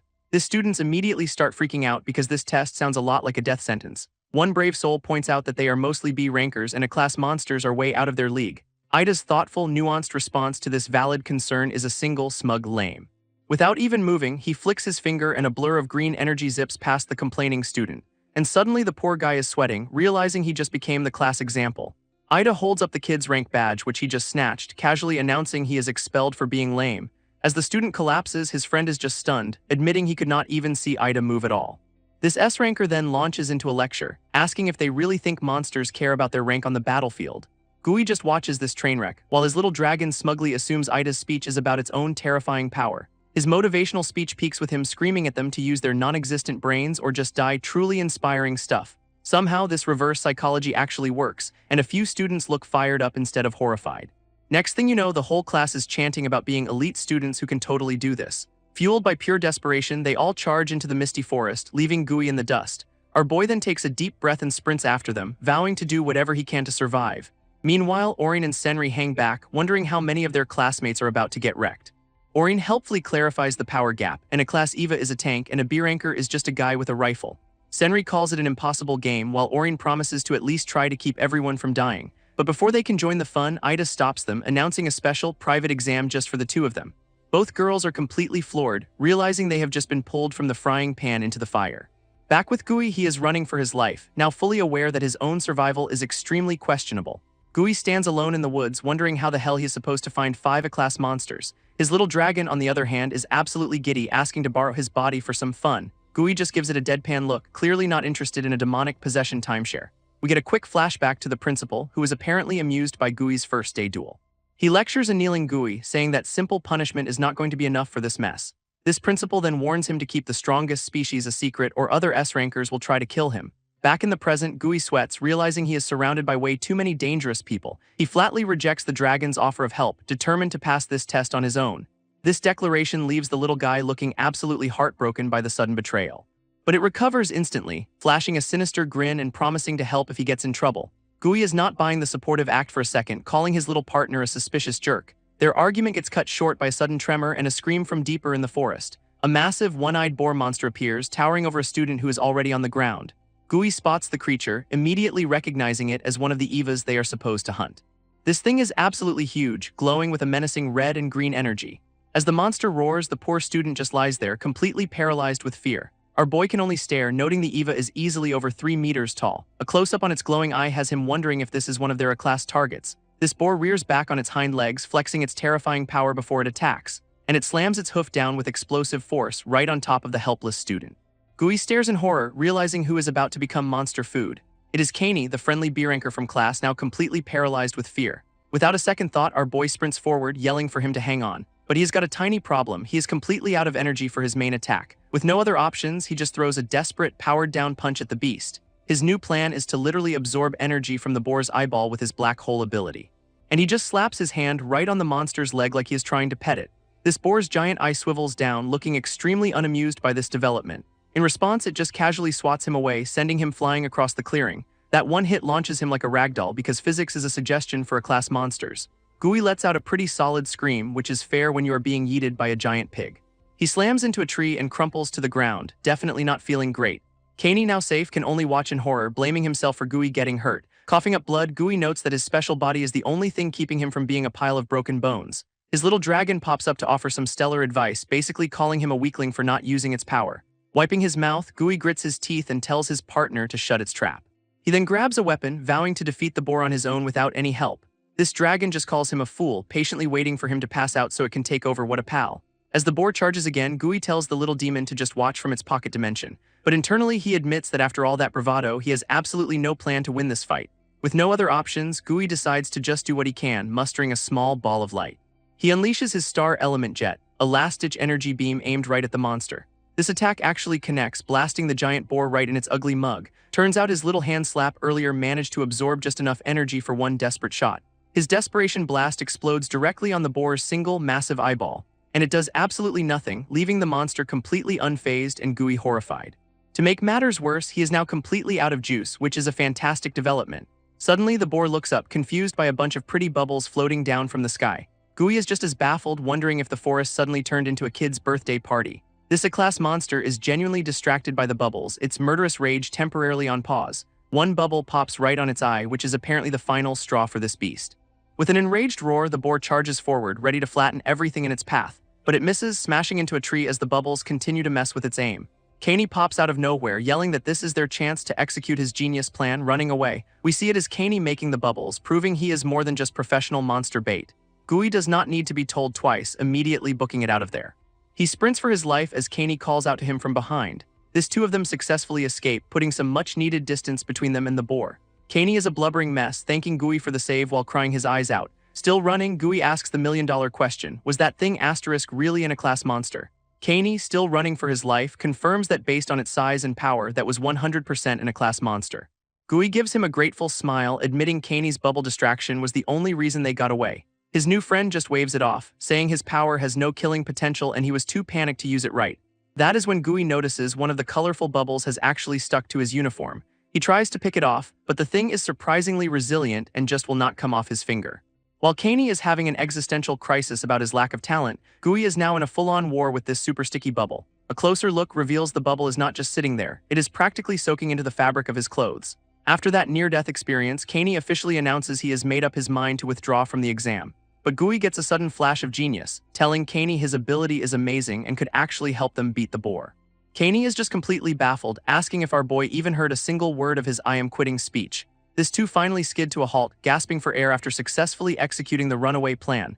A ghostly image of the boar looms behind them, a fun little reminder of how close they were to being pancaked. Gui then gets right to the point, asking what he meant about quitting the entire school. Looking downcast, Kaney admits he is dropping out because he is completely talentless. Our boy is shocked, pointing out that you do not just stumble into an elite academy by being useless. To demonstrate his point, Kaney holds out his hand to show Gui exactly what his power is. He reveals his entire alpha ability is just making pretty adhesive bubbles, that is it, no secret death ray attached. In a quick flashback, he explains that Hachai only values raw destructive power like their top-tier classmates possess. Because of this, everyone has apparently always made fun of him for having such a weak non-combat ability. But his tragic monologue is cut short when he sees Gui squatting down and poking a bubble in the sand, peak focus right there. Our boy explains he was just testing the bubbles, realizing they are actually pretty incredible. Turns out his bubbles do not just stick to surfaces, they seep in and solidify the material itself. Beaming with excitement, Gui declares this useless power is actually perfect for hunting Evas. This praise just makes Kaney break down, insisting he has tried his best and it is completely useless. Kaney then asks why he is so cheerful, pointing out that even Gui's own powerful ability failed miserably. Gui just gives a calm smile, admitting Kaney's right about his own failure. He then shares a memory of someone telling him that worth comes from actions, not innate abilities. So with a new plan forming, he proposes they team up to take down that eyeball boar for good. Looking him dead in the eye, Gui asks Kaney to trust him and lend him his power. His new friend is just stunned into silence, completely baffled by this sudden turn of events. And speak of the devil, the boar is back on its feet, shaking off the bubble distraction. Yep, the bubbles in its eye have finally dissolved, and it looks even angrier than before. Gui just smirks, holding up a rock and saying this was all part of his master plan, sure Jan. With a determined yell, he winds up and hurls the rock with everything he has got. This pebble smacks the giant monster right on its butt, a truly devastating opening move. In response, the boar turns its head, its massive eye basically asking, "Did you just throw a rock at me?" Standing out in the open, Gui taunts the monster, yelling for it to come get the prey it failed to catch. This works a little too well, as the boar lets out a furious roar and charges forward like a freight train. He immediately books it, now playing the role of live bait with a very angry, very large monster right behind him. From above, we see just how screwed he is. That thing is unbelievably fast and gaining on him. Kaney, however, is still stuck in his self-pity phase, insisting he'd just be a hindrance. But Gui just flashes a grin, yelling that it is fine and he is going to do his part anyway. With that, he is off, leading the absolutely furious boar on a merry chase through the woods. This monster's tusk swings and just barely misses him, the shockwave alone sending him flying. He gets a fantastic view of the sky, his face a perfect mask of "I regret everything." After tumbling to the ground, he looks back to see the freight train of a monster is still coming. Pushing himself up, Gui grits his teeth, knowing he is just a little bit further from his goal. That is when he realizes the boar is practically on top of him, having closed the distance in seconds. Suddenly, a swarm of very pretty, very out-of-place bubbles floats into the frame. These bubbles immediately start swarming the boar's legs, much to its confusion. They pop and stick, creating a foamy, adhesive mess that is clearly messing with its footing. This A-class beast just stares down, completely baffled by its sudden, sparkly bubble bath. From a safe distance, Kaney is the one unleashing the bubble storm, slowing the monster down. He's got his hands out, concentrating with everything he has to support his new friend. Kaney admits he is too slow to run with Gui, so he is just going to do what he can from here. It turns out Gui's little pep talk was all the motivation he needed to finally act. Gui sees the boar's speed has dropped significantly, realizing this is his chance to win. Looking up, he spots the objective, a white handkerchief tied to a tree branch. He yells out that he sees the marker, confirming he has led the monster right where he wanted it. And right on cue, a massive blast of light erupts from the ground as the trap is sprung. Gui leaps into the air with perfect timing as the boar charges headfirst into the trap. This monster looks up in pure disbelief, finally realizing it has been completely outsmarted. From below, we see it plunging straight into a pit filled to the brim with Kaney's sticky bubbles. This A-class beast flails helplessly, its own momentum sealing its fate in the hole. With the monster successfully neutralized, Gui lands and celebrates their brilliant Wile E. Coyote-style plan. He then takes a very deliberate step forward, landing directly on his intended target.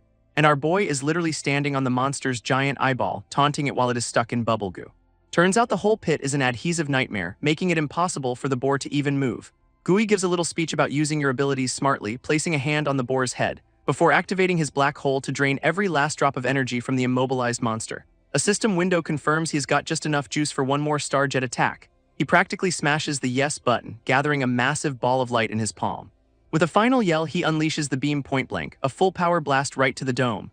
The sheer force of the attack fills the entire pit with a blinding, world-ending light. Standing over the defeated monster, Gui pumps his fist, celebrating their victory over a class EVA. But then the boar's body starts to glow with an ominous, explosive energy, and a massive detonation erupts from the monster's corpse because of course it has a death rattle.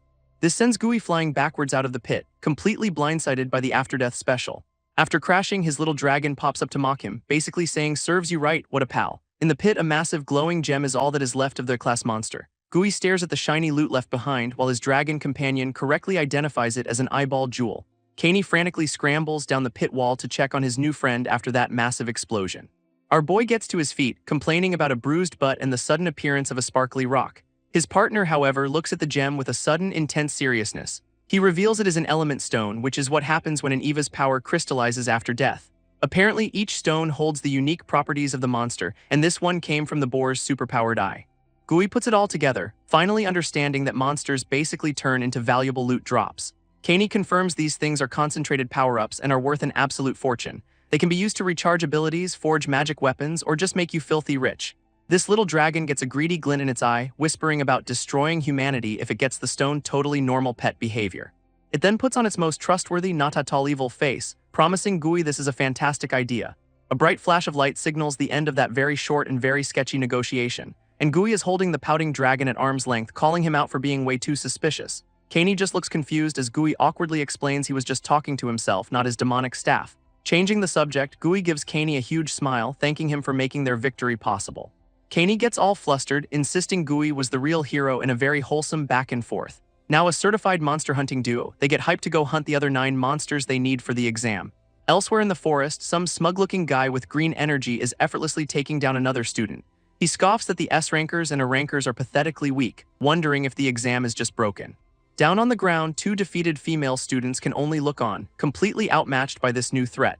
This new green-haired guy scoffs at the exam, wondering how this training prepares anyone for real combat. He looms over a defeated student named Hyoga, condescendingly asking what she is even fighting for. Then he calls her spineless because her ability lacks any killing intent. What a great guy.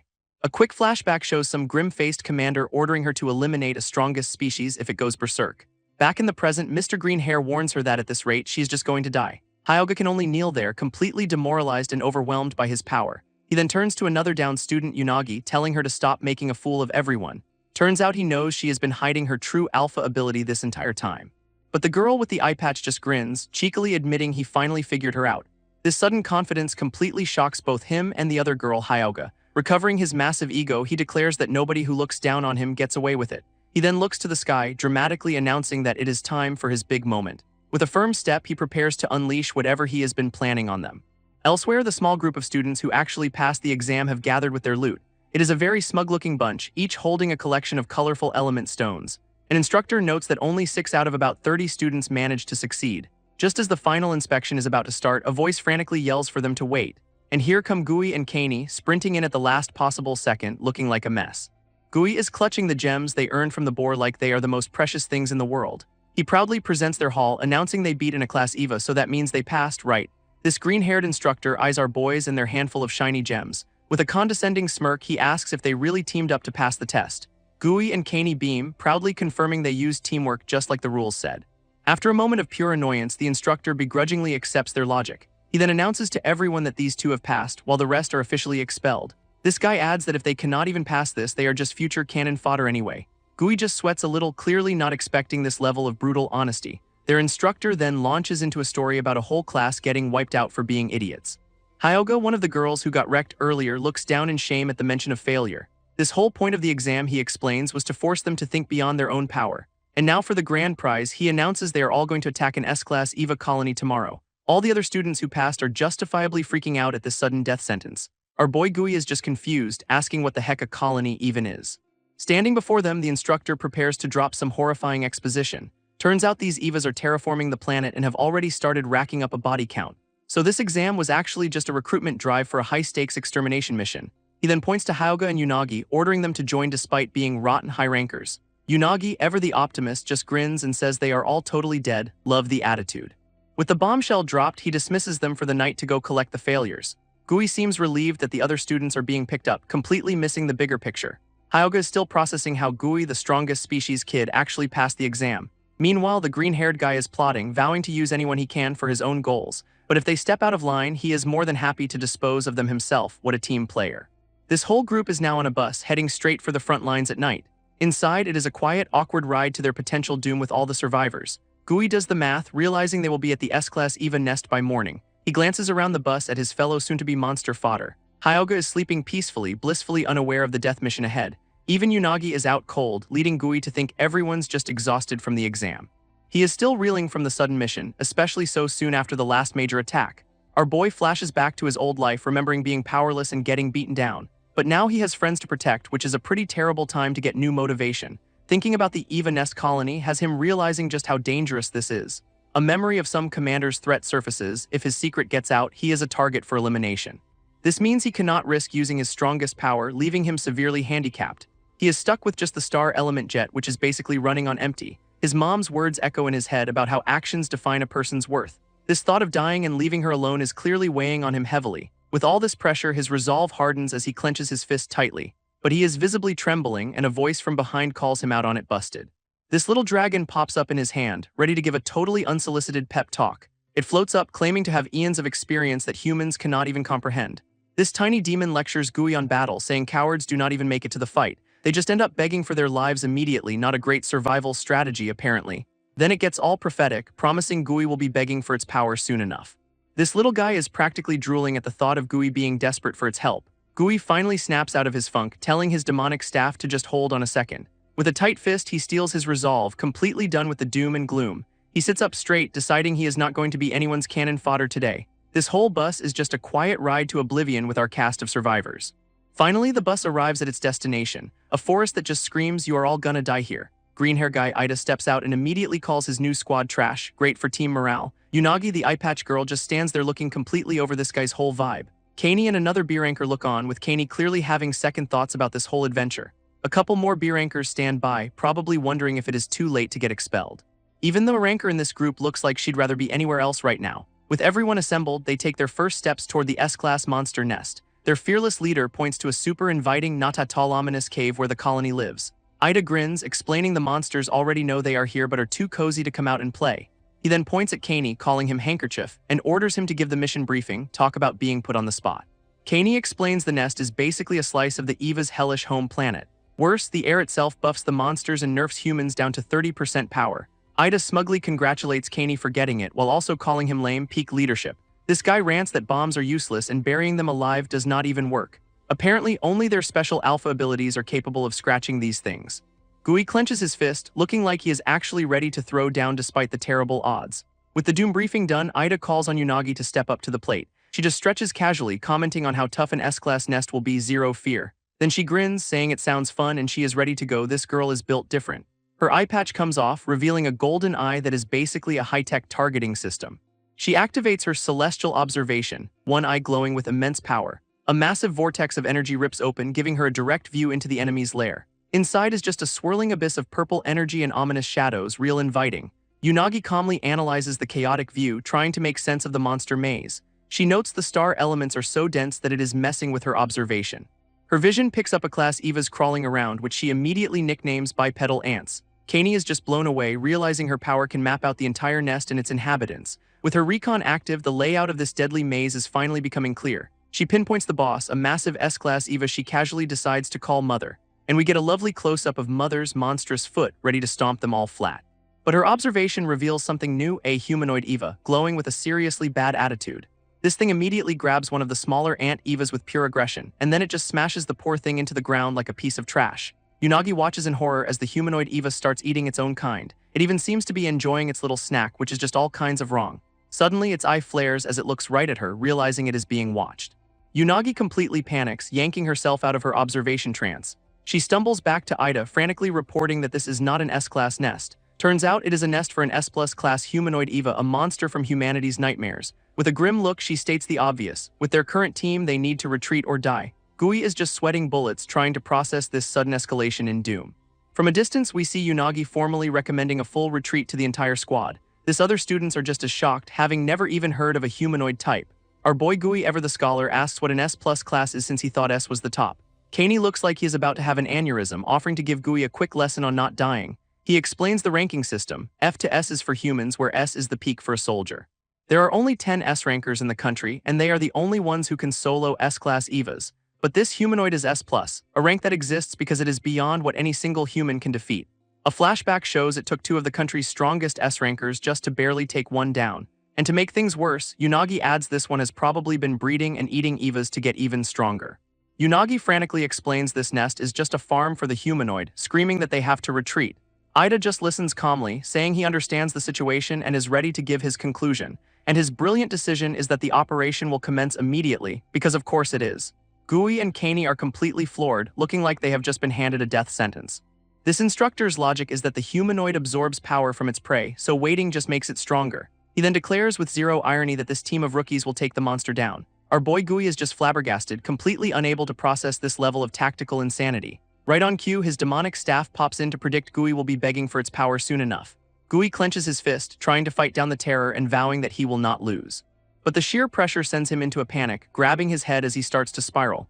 This other students just watch on, openly wondering if he has completely lost his mind. Surprisingly, Kaney speaks up, admitting he is scared too and was shaking the whole ride over. But then he raises his own fist, declaring that despite the fear, he is going to fight. With newfound resolve, he says he will do his best to help S+ class be damned. Hyoga looks over, totally surprised by Kaney's sudden burst of courage. A small smile appears as she thinks about how he always manages to inspire her. This motivates her to step forward, volunteering to take the lead as an S-ranker. She stands before Ida, formally offering to be the vanguard for this suicide mission. Ida actually agrees, telling her to show the lame cowards how a real student fights peak leadership. With her orders accepted, Hyoga prepares to lead the charge into the nest. Without a second thought, Hyoga leaps straight into the ominous cave entrance. She closes her eyes, gathering a massive amount of chilling blue energy around her. A huge vortex of power begins to swirl as she prepares a seriously big attack. This others watch in shock as an incredible amount of star elements converges on her. Her eyes snap open with a terrifying intensity. She is ready to let it rip. With a cry, she unleashes her Ice Star ability, a torrent of absolute zero. This blast of pure cold shoots down into the nest like an Arctic meteor. Razor-sharp waves of ice energy tear through the cave's entrance. Her attack expands rapidly, flash freezing everything in its path with overwhelming force. All those A-class Ant Evas are caught directly in the icy onslaught, and they are instantly turned into monstersicles, frozen solid where they stand. This entire cave entrance is now just a giant, glowing block of ice. Her power continues to spread, creating a massive glacier inside the enemy's lair. Kaney and the rank girl are just speechless, realizing the cave is completely frozen over. This ranker explains that not only are the Evas stopped, but their elemental advantage is gone too. This is Hyoga's true power, an absolute freeze that stops everything it touches. Gui is just sweating, getting a first-hand look at what an S-ranker can actually do. Ida immediately starts screaming for everyone's attention, ready for his big leader moment. He announces that Hyoga has neutralized the nest, giving them a clear shot to use their powers. Then he proudly declares that with 2 S-rankers on the team, they are good to go, conveniently including himself. Ida kicks off his big pep talk, reminding everyone they have Unaga's recon and are the school's finest. His logic is flawless. The enemy has 2 big monsters, but they have a whole team, so they have totally got this. He then bravely volunteers himself and Hyoga for the S+ humanoid, leaving the S-class boss to the rookies. What a leader. And somehow this absolutely insane plan actually works, getting the whole squad fired up and ready to die. With their suicide pact sealed, the entire team charges headfirst into the frozen maw of the nest. Deep inside, something with way too many teeth is already smiling, just waiting for them. This thing is just radiating pure, unadulterated, fresh meat for dinner energy. It is the humanoid Eva, perched on its last meal and sensing a whole buffet has just arrived. This team sprints down the ice tunnel as Ida yells that their target is deep inside. Gui runs alongside the S-rankers, trying his best to keep up with the suicide squad's blistering pace. He glances at one of the flash-frozen Ant Evas, completely stunned by the sight. This is Hyoga's power firsthand. The entire cave and its inhabitants are just monstersicles now. Up ahead, Unagi acts as their living GPS, calling out directions from her celestial observation. But her recon suddenly picks up a nasty surprise, 4 A-class Evas clinging to the ceiling. Before anyone can even blink, one of the ceiling crawlers dives straight for them with a shriek. But one of the B-rankers steps up, hands already glowing with power, ready to intercept. This is Tada, who unleashes a rapid-fire barrage of star element blasts at the monster. Another B-ranker, Mamakawa, literally turns an Eva to stone just by touching it. Then Tsukuda summons a massive energy scythe, slicing another one of the ambushers clean in half. Finally, the ranker Hazel finishes the last one off with an explosive kick, blowing it to bits.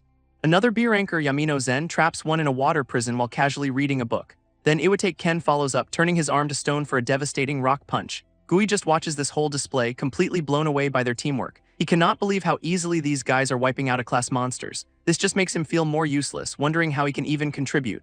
Ida orders the team to mop up the stragglers while Hyoga saves her strength.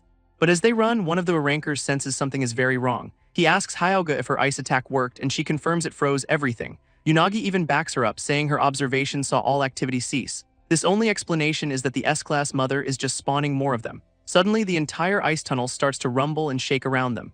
Our boy Gui immediately freaks out, thinking it is just a random earthquake.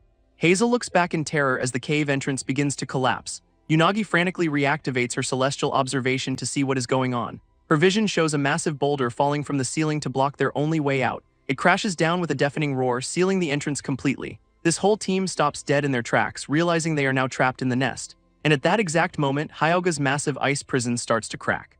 This fracture spread rapidly through the frozen walls and the monstersicles. With a massive shatter, the ice breaks apart and the entire horde thaws out instantly. Suddenly, the whole ice prison shatters, catching Hyoga and the others completely by surprise. Hyoga realizes in horror that her ultimate ice star ability was just forcibly cancelled. At the same time, Unagi detects a massive spike in star elements coming from behind them. And there it is, the S-plus class humanoid Eva standing right where their exit used to be. That nightmare fuel grin confirms it is the same monster Unagi saw eating its own kind. Gui is totally confused, wondering how the hell it got behind them in the first place. Unagi puts it together. The humanoid used the frozen A-class Evas as a distraction. It then looped around the tunnels to block their only escape route, a classic pincer move. So this is what an S-plus class is, a monster with actual tactical intelligence. That B-ranker Tada is absolutely livid, shaking with pure rage at being outsmarted. He tries to unleash his power, screaming about how dare this thing look down on humans. But nothing happens, his powers completely fizzle out, leaving him wide open. In the next instant, he is violently yanked off his feet by an invisible force. This humanoid has him by the throat, lifting him up like he is nothing. His teammates can only watch in absolute terror as he is taken down. Tada gets slammed to the ground, completely neutralized before he could even fight back. Unagi explains why their powers failed. The nest is now flooded with elements hostile to humans. Ida actually steps up, telling them to use the filament stones they were given to channel their abilities. With a rallying cry, the entire squad activates their powers, ready for a real fight. But the humanoid just stands there over Tada's body, making Ida wonder if it is being cautious.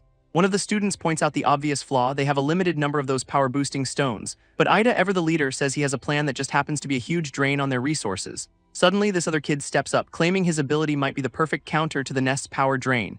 His power manifests as Black Hole, a swirling vortex of dark purple energy.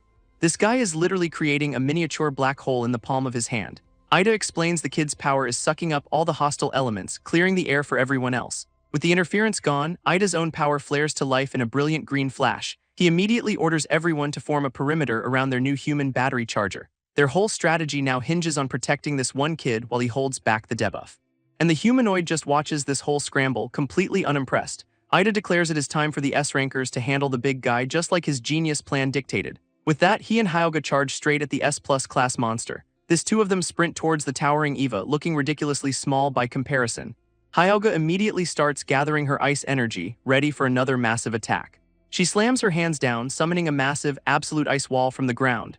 A wall of razor-sharp ice erupts right at the humanoid's feet, trying to trap it. But the monster just stands on top of the spikes like it is a welcome mat. Ida flies into the air, yelling praise for Hyoga's totally ineffective opening move. In his hand, a swirling sphere of green star elements begins to form. He then unleashes his own power, a massive blast of energy aimed right at the ceiling. Ida's big moment finally arrives as he unleashes his air slash, a massive blade of wind. And it actually connects, slicing the S-humanoid into a half-dozen falling pieces. Wasting no time, Ida stands over the remains to deliver a victory speech about humanity's power. Even Hazel is impressed, remarking that his legendary compressed air blade can cut through anything. He then plants his foot firmly on the monster's severed head for a little extra dramatic flair. Our hero then declares he will slice it to pieces, which he supposedly just did. Suddenly, a disembodied voice starts laughing, finding this whole display interesting. This monster's eyes flare back to life, proving that being diced up was a minor inconvenience. Before Ida can finish his speech, a massive energy beam erupts from the torso and blasts him point blank. This beam is so intense it carves a massive trench into the cave wall behind him. Hyoga can only watch in horror, screaming Ida's name as the smoke clears. Meanwhile, the monster's severed parts begin to reassemble, starting with a clenching fist. Gross tendrils writhe and connect as its arm pulls itself back into one piece. With a flash of purple energy, the humanoid just casually reattaches its own limb. This rest of its bisected body begins knitting itself back together in a truly horrifying way. Hyuga's face is just a mask of pure disbelief. This was definitely not in the plan. That giant hole in its chest completely seals up, good as new. Standing tall once more, the fully regenerated monster announces that it is hungry. Its toothy grin widens as it clarifies exactly what it wants, food and lots of it. Hazel completely panics, screaming that it regenerated and ordering everyone into a defensive formation. This black hole kid strains to maintain his power, absorbing all the hostile energy. But the overload is too much for him and he collapses to the ground screaming. A teammate turns in shock, calling out his name. Wait, that is Gui. Our boy is in absolute agony, the hostile energy corrupting his hand from the inside. She realizes he has absorbed way too much of the monster's power and it is killing him. With their human battery offline, the S+ humanoid starts radiating a terrifying aura. And it immediately lunges forward, taking advantage of their sudden vulnerability. Sukuta tries to summon his star scythe, hoping to intercept the monster's attack. But his power just sputters out into a pathetic wisp of energy. The debuff is back online. He is completely baffled, wondering why his ability failed even with the filament stone. When an instant later, something slams into his back and he just chokes out a gasp. Hitting the ground hard, he is completely neutralized before he even knew what hit him. This humanoid looms over him, mockingly advising him to hold on tighter next time. Its grin widening as it enjoys the absolute chaos and despair it is causing. Hazel confirms their worst fears. Their powers are sealed again by the monster's sinister elements. But Hyuga is not about to let that stop her, unleashing a massive ice attack. A forest of massive ice pillars erupts from the ground, aimed right at the humanoid, and the attack connects, impaling the monster from every angle in a brutal display, leaving Hyuga standing ready to protect her fallen comrades in a true hero moment. As she immediately calls off the mission, ordering a full retreat while she buys them time. This humanoid just smirks, soaking in the absolute terror it has created. Suddenly, a new sound echoes through the cave, making Hyuga and the others look up in fear. And just like that, a whole new swarm of green glowing monsters appears, sending everyone flying. A green-haired guy states the obvious. With the ice gone, they are completely surrounded. Their S+ class host announces it is finally time to enjoy its meal, which is a bad sign for everyone. Hazel and the others can only stare in despair, convinced this is the end of the line. Meanwhile, Gui is still on the ground, clutching his corrupted hand and drowning in guilt. These new green Evas immediately start carving through the remaining students with brutal efficiency. Hyuga, ever the S-ranker, manages to throw up a massive ice shield to block one of them. It is not nearly enough, as another student gets swatted away like a fly. Our boy Gui just watches, tears in his eyes, blaming himself for all of this. His inner monologue is just a loop of "it is my fault," as another monster lands nearby. He and his teammate look up to find a massive green Eva looming right over them.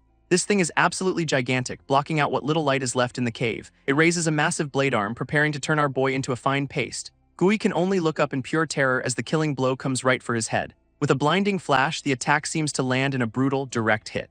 But in the darkness, a single glowing white eye snaps open with immense power. A completely new white-haired figure emerges, radiating a brilliant golden aura. This being unleashes a cosmic beam, revealing a sealed dragon inside a swirling nebula. What is happening?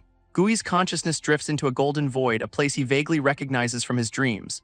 A massive armored dragon appears, announcing that some big prophecy is happening way ahead of schedule. This dragon then calls him the strongest species, leaving Gui completely stunned by the title drop. This cosmic dragon, sealed in a bubble, tells Gui to take a hard look at his current dire situation. On a floating screen, he sees his physical body about to be splattered by the Eva's attack. This dragon offers a classic deal with the devil: give it his body and it'll wipe out those monsters for him.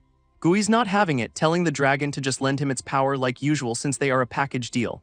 This dragon just scoffs, telling our boy he is seriously misunderstanding their power dynamic here. It reminds him that the S+ humanoid can regenerate from any attack his teammates can dish out. Then it twists the knife, showing Hyuga fighting for her life and asking if he really cares what happens to them. Hyuga is barely holding on, her ice shield the only thing stopping a direct hit from one of the Evas. One of his classmates is already down, completely helpless as the green monsters move in for the kill. This rest of the squad is wounded and backed into a corner, completely outmatched by the swarm. For the final blow, the dragon shows his female teammate, smugly pointing out that she is important to him, is not she. Gui is absolutely seething, trapped between his own will and the lives of his friends. This dragon leans in, demanding to know if he finally understands who is in charge and telling him to just give up his body already. He is completely dwarfed by the dragon's sheer presence, with absolutely no good options left. This agony on his face says it all. He knows what he has to do and he hates it. Defeated, he places a hand on his chest and finally agrees to lend the dragon his body. This dragon's eyes narrow in pure, sinister satisfaction. The deal is struck. Gui tries to set some ground rules, reminding the dragon about the last time he had to take his body back. He is very clear this is a loan, not a purchase, and his friends are strictly off limits. This dragon's like sure whatever, calling himself the strongest species and promising to behave, which is not reassuring. Back in reality, the Eva's massive blade is just inches from turning Gui and his friend into a fine red mist. But a completely different, terrifyingly confident smirk spreads across Gui's face. And with one hand, he catches the giant energy blade, his eyes glowing with the dragon's power. This new and improved Gui effortlessly stops the monster's attack, looking bored while doing it. He then casually swings the blade's own energy in a massive arc right back at its owner. This sends the giant Eva flying backwards, completely overpowered by its own attack. It crashes into the cave wall in a massive explosion of rock and dust. His teammate can only stare from the ground, completely baffled by what just happened. She recognizes the star element energy, but the sheer power level is just impossible. A massive wave of brilliant blue energy suddenly erupts from Gui's body. It shoots into the sky, forming a massive pillar of pure, unrestrained power. In the center stands Gui, now covered in glowing tattoos as the strongest species is officially unleashed. This dragon, now in full control, cracks a grin and says it has been a while since he has been free. He explains that last time, Gui's own ability was holding him back, but the training wheels are off now. Cracking his knuckles, he gets ready to test out his new ride. He even compliments the body, curious to see what the strongest species is really capable of. Then he turns to the remaining green monsters with a look that says, "You are all about to have a very bad day." Dragon Gui floats ominously, deciding it is time to test out his brand new meat suit. Without wasting a second, he is on top of a green Eva, delivering a savage punch. His fist connects with a massive explosion of blue energy, completely vaporizing the monster. This dragon then inspects his new hand, pretty pleased with the durability of this model. Another Eva screeches and dives right at him, clearly not learning from its friend's mistake. In response, he throws a high kick that generates a massive blade of pure energy, which completely decapitates the monster, sending its head flying into a million pieces. Standing in the aftermath, he is still just testing the specs, noting the body's good reaction time. This rest of the green monster swarm starts screeching, finally realizing this is not the same kid. Dragon Gui just smirks, calling them weaklings and promising a lesson in what real strength is. He then crouches down, ready to show them that lesson firsthand, up close and personal. Our boy launches himself directly into the swarm, aiming for maximum chaos. He becomes a whirlwind of destruction, laughing as he tears through the monsters effortlessly. Surrounded by crackling energy, the dragon is just loving this freedom, calling it exhilarating. Suddenly, the S+ humanoid's eye reflects the whole scene, clearly paying attention now. Inside its eye, we see the reflection of Gui's powered-up form, a tiny god of destruction. This S-humanoid is suddenly getting blasted back by an overwhelming wave of this new power. It can barely handle the incredible energy, completely shocked by this sudden turn of events. A voice echoes through its mind, a simple, repeated command to destroy everything. Clutching its head, the monster wonders if this is the true power of the strongest species. A woman in a wheelchair reveals the big secret. The monster's power was sealed by splitting its soul from its body, and now all that sealed-away energy is pouring directly into the dragon currently joyriding in Gui's body. A system window pops up, showing the strongest species release rate is at a terrifying 0.002%. Gui's consciousness is completely baffled by this release rate and what it could possibly mean. He remembers the last time this happened it was way lower, so this is definitely not an improvement. Then a massive red warning appears. If the rate hits a measly 1%, the dragon is permanently free. Our boy is justifiably freaking out, wondering why the apocalypse threshold is set to basically nothing. Meanwhile, back in reality, Dragon Gui is just a blur of motion, absolutely wrecking the remaining monsters. He stands on a pile of monster parts, complaining that this warm-up is just too easy, total diva. Finally, he turns his attention to the S+ humanoid, the only one left who might be a challenge. With a cocky grin, he asks the S-class monster if it can actually put up a decent fight for once. This S-humanoid seems to recognize the strongest species' power, its own aura flaring in response. Back in his mind, Gui is still stuck on that 1% number, the horror finally sinking in. He's getting blasted back by the sheer energy flowing through his own soul space, and that is when he sees it. The dragon's spherical prison is starting to crack under the strain. Gui can only stare in absolute terror as the cracks spread across the orb's surface. This dragon taunts him from inside, saying even a tiny bit of its power is enough to shatter the seal. It all clicks for Gui. The dragon played him, planning to use his body to break free from the start. Absolutely furious, he declares the deal is off and charges forward to take his body back. Good luck with that. He looks up at the torrent of power, trying to fight the overwhelming energy that is tearing his soul apart. Gui's consciousness spots a familiar hole, remembering it is the same escape route he used last time. With a burst of hope, he makes a mad dash for the light, ready to reclaim his body. But he just faceplants into something invisible, getting zapped and thrown back violently. Dazed and confused, our boy wonders what the hell he just ran into. Shaking it off, he goes for round 2, determined to reach that exit no matter what. This time, his hand smacks flat against a solid barrier, stopping him cold. He realizes with dawning horror that he is trapped behind an invisible wall. A system message explains the bad news. The dragon's power is taking up too much space for him to get back in. This reality sinks in that he is completely locked out of his own body and he is not taking it well. Meanwhile, Dragon Gui stands over a pile of monster parts, facing off against the S+ humanoid. A cocky smirk on his face, he asks the last monster standing if it is ready to begin. He is clearly savoring having a body again, telling the S+ it is going to be his sparring partner. This S+ humanoid actually recognizes him, calling him the king of Evas and the strongest species. Dragon Gui is just pleased they can have a nice chat in the native monster tongue. His opponent seems to find the concept of happy a bit confusing, clenching its fist. It powers up, its fist glowing with a menacing purple energy ready to throw down.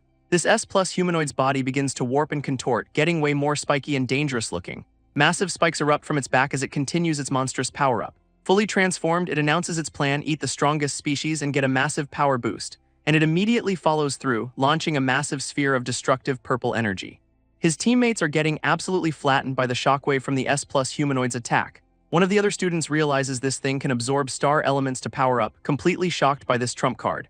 This new form is so juiced up, the kid concludes even S-rankers would get stomped. This is not a fight humans can win. Completely unfazed, Dragon Gui just smirks at the threat, asking if it really thinks it can eat him.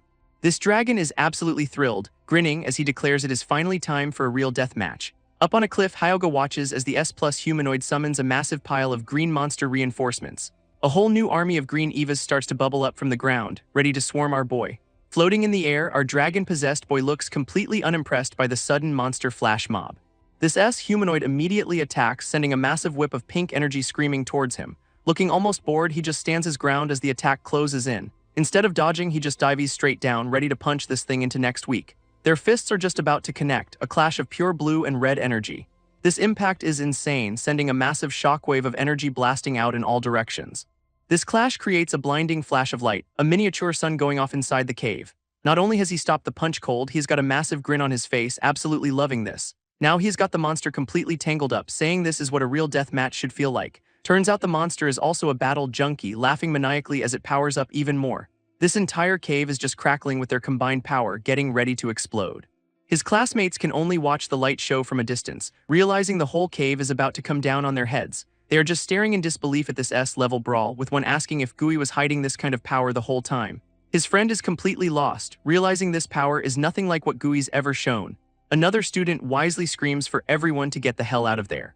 This purple-haired girl agrees, saying their only job now is to survive and report this disaster. She points to the blocked exit, telling her friend to blast them away out of this death trap.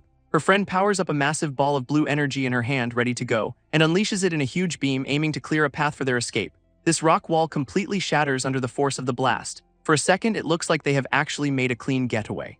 But Dragon Gui suddenly appears, blocking their path and telling them they are not going anywhere. He has got this absolutely psychotic grin, saying the audience has to stay for the finale, leaving the girls completely cornered and staring down a literal god of destruction. Just then, the S+ humanoid pops up behind him, asking if he is really ignoring his main opponent. It lands a surprise punch, but Dragon Gui catches it with his own fist. These two are locked in a stalemate, their combined power shaking the very air around them. Then Dragon Gui just unleashes a massive pillar of light straight into the ceiling, sending the monster flying back into a cloud of dust, calling him a fool for the cheap shot. Our dragon-possessed boy just scoffs, saying an S+ rank is meaningless against him. Then he turns back to the students, deciding there is still some fun to be had with them. And with a terrifying smile, he promises to torture them all just to watch Gui suffer from the inside total psycho. This girls can only watch in horror, realizing they have gone from the frying pan into the absolute inferno. Inside his own mind, Gui screams at the dragon about its promise not to hurt his friends. This dragon just laughs, asking if he really thought a king makes deals with ants, which is a solid no, by the way. Still trying to fight back, Gui's consciousness strains against the overwhelming power flowing past him. He can only scream in pure frustration, completely helpless to stop the psycho joyriding his body. With another burst of desperation, our boy makes a final frantic dash for the exit, and he just faceplants into the invisible wall again, getting a nice jolt for his troubles. His fist smacks uselessly against the barrier, not even making a single crack. Now he is just pounding on it with everything he has got, which is currently not very much. Our boy is reduced to yelling at the system window to give him his body back. Good luck with that tech support ticket. Completely dwarfed by the torrent of energy, he is now a prisoner in his own mind. This dragon's voice echoes, calling him useless and telling him to sit back and enjoy the show. Back in reality, Dragon Gui turns to the students, wondering how he should play with his new toys. His classmates are bruised and terrified but look like they are trying to stand their ground anyway. One of the guys is clutching a bloody cloth, clearly injured but still on his feet. Yelling at Gui or Kuraboshi, he begs him to snap out of it, completely unaware of the situation. Dragon Gui just scoffs, declaring he is the strongest species and not some weak little brat. This other students can only stare in absolute horror at this sudden and terrifying personality transplant. It finally clicks for the kid that maybe Gui is the strongest species they have heard about. A massive explosion of blue energy suddenly erupts from Dragon Gui's body, just to make a point. He stands there, hand raised, asking if they really think a mere human could wield this kind of power. This injured kid has a horrifying flashback, realizing this is the same strongest species power that wrecked his school. Dragongui just smirks, saying he's got a great idea, which is never a good sign for the heroes. His brilliant plan is to burn them all to ashes just like he did before. What a charmer. With his back to them, he unleashes a torrent of blue energy, ready to make good on his threat. A swirling vortex of pure blue energy gathers, promising a very bad day for everyone involved. And the attack has a name: Ice Star, which sounds way too pretty for what is about to happen. But suddenly, Dragongui is encased in giant ice crystals, completely frozen solid. From the student's view, he is just a shirtless dude stuck in a very fancy ice sculpture. Turns out it was Hyoga, the blue-haired girl, who tells everyone to run while she holds him off. Her friends can only stare in shock, calling out her name as she prepares for a solo stand. This injured student begs her to come with them, insisting they all have to survive together. She refuses, revealing she made a vow to stop Gui if he ever went rogue like this. Hyoga admits her ice prison will not last long, as Dragongui is already starting to break free. Instead of running, she turns to a blocked passage, preparing another massive spell. She unleashes 1,000 ice pillars, not at Dragongui, but at the cave wall itself. Massive ice spikes erupt everywhere, tearing through the rock with incredible force. This wall completely shatters in a huge explosion of ice and stone, and just like that, a new escape route is blasted open for the students. This others do not hesitate, making a break for it while yelling not to waste her sacrifice. Hyoga stays behind, hand outstretched, ready to face the monster alone to buy them time. Hyoga stands firm, having just trapped Dragongui in a massive ice prison. But that impressive ice sculpture lasts for all of 2 seconds before shattering completely. Dragongui emerges without a scratch, mockingly asking if she is done playing with water. Her jaw just drops, realizing her ultimate move was basically a party trick to him. He scoffs that mere ice was never going to work, and letting her friends escape is pointless, because his grand plan is to just burn the entire planet to ashes anyway, casual Tuesday stuff. Before that, though, he decides it is time for a little fun with his last opponent. Promising to torture her just to make Gui's consciousness suffer, this guy's got issues. Hyoga is visibly terrified but grits her teeth, refusing to back down. Stealing her resolve for a fight she knows she probably cannot win, she throws her hand forward, challenging the strongest species to bring it on. Unleashing all her power, she vows to stop him even if it costs her everything. Dragongui just smirks, complimenting her on her good star elements. What a creep. He is clearly just enjoying the show, finding her life-or-death struggle amusing. Demanding she entertain him, a massive burst of energy erupts from her position. He stands there glowing, condescendingly calling her little girl as he overpowers her. Suddenly, a system warning flashes. The dragon's power is at 0.9% and rising fast. Elsewhere, a blonde observer panics, realizing if it hits 1%, the seal will break. Which means the dragon's real body gets unleashed, and humanity is officially on the extinction list. This same observer gets blasted back by the sheer force of the energy surge, completely overwhelmed. Meanwhile, a system alert is counting down from 59 seconds to some kind of release, which cannot be good. This blonde observer is in full panic mode, desperately wondering how to stop this doomsday clock. Just then, the system offers a Hail Mary. Activate Apex Predator Reversal Mode. What? He is completely stunned, having no clue what this terrifying new option even does. And the fine print is brutal. Activating it means Gui's entire body will be consumed and disappear. Our observer is horrified, realizing the only way to win might be to literally erase his friend from existence. Yeah, disappear is one hell of a side effect for a last-ditch effort. All the while, the timer keeps ticking down to the strongest species being fully unleashed on the world. Back in the cave, Dragongui is just glowing with overwhelming power, towering over Hyoga. She realizes her Wideria ice attacks are useless against him since his raw power just cancels them out. Knowing she needs one perfectly concentrated shot to do any damage, she prepares for a final stand, but staring down that smug, glowing face, she seriously doubts she can even land a hit. Gritting her teeth, she focuses on the real Gui trapped inside that monster. A flashback reminds her of him saving her, saying you act because it is right, not because you are strong enough. With renewed determination, she decides she has no choice but to go all in on one last attack. She focuses all her remaining energy into a single hypercondensed point of ice. Dragongui actually looks impressed, commenting on her technique of focusing her star elements. Then he gets that psycho smirk and says, "Interesting, I will try it too, the ultimate flex." And in an instant, he creates a massive sphere of energy that makes her attack look like a firefly. Holding a literal sun in his hand, he looks ready to end this fight with a single, devastating blow. Dragongui just holds a literal sun in his hand, looking way too pleased with himself. His fist clenches, condensing that insane power into a single, terrifying point. With a condescending grin, he points at Hyoga, calling her little girl just to be a jerk. He then asks if she really wants to pit her tiny ice cube against his star destroyer. Hyoga is absolutely fuming, but the blush of terror shows she knows he is not wrong. Her mind races, realizing a direct clash would just get her completely vaporized. Instead of taking the bait, she decides she has to find a way to hit him directly. But creating an opening against a god is, a little tricky. Just then, a massive explosion rips through the cavern wall nearby. And out of the dust stumbles a beat-up, green-haired guy S-ranker Ida. His face is pure rage as he finally accepts that Gui is the strongest species. Screaming Gui's other name, Ida launches himself forward in a blur of green energy. Dragongui just scoffs, calling him persistent but way too slow for this league. At the same time, the S+ humanoid crashes down, also screaming about the strongest species. It is back for revenge, vowing to devour Gui to steal his power and get stronger. So now it is a free-for-all, with Ida calling both of them losers as he attacks. This monster's punch is stopped cold by one hand, with Dragon Gui looking bored. Meanwhile, Ida's own energy blast is right in his face, but it is not looking good for him. And with a casual flick, Dragon Gui swats Ida's attack away like a fly. Our boy now stands at the center of a chaotic brawl, effortlessly juggling two S-ranks. With a final, desperate scream, Hyuga shoves her hyper-condensed ice attack forward. But she hesitates, realizing this all-or-nothing shot will probably take out Gui's body too. A flashback to Gui's words hits her, "Your worth is what you do, not what you are." Stomping her foot down, she makes her choice, screaming his name as she commits. She vows to do what she can, even if it means fighting the friend trapped inside that monster. Dragon Gui just roars at the little girl, but she pushes through the pain, determined to land this one hit. Her final attack blazes forward, a spear of pure ice aimed right at the monster's heart. It is a direct clash of wills as she shoves Pluto's star right into his energy sphere. And she actually connects, slamming the ice crystal right into Dragon Gui's chest. For a split second, Hyuga looks like she cannot believe it actually worked.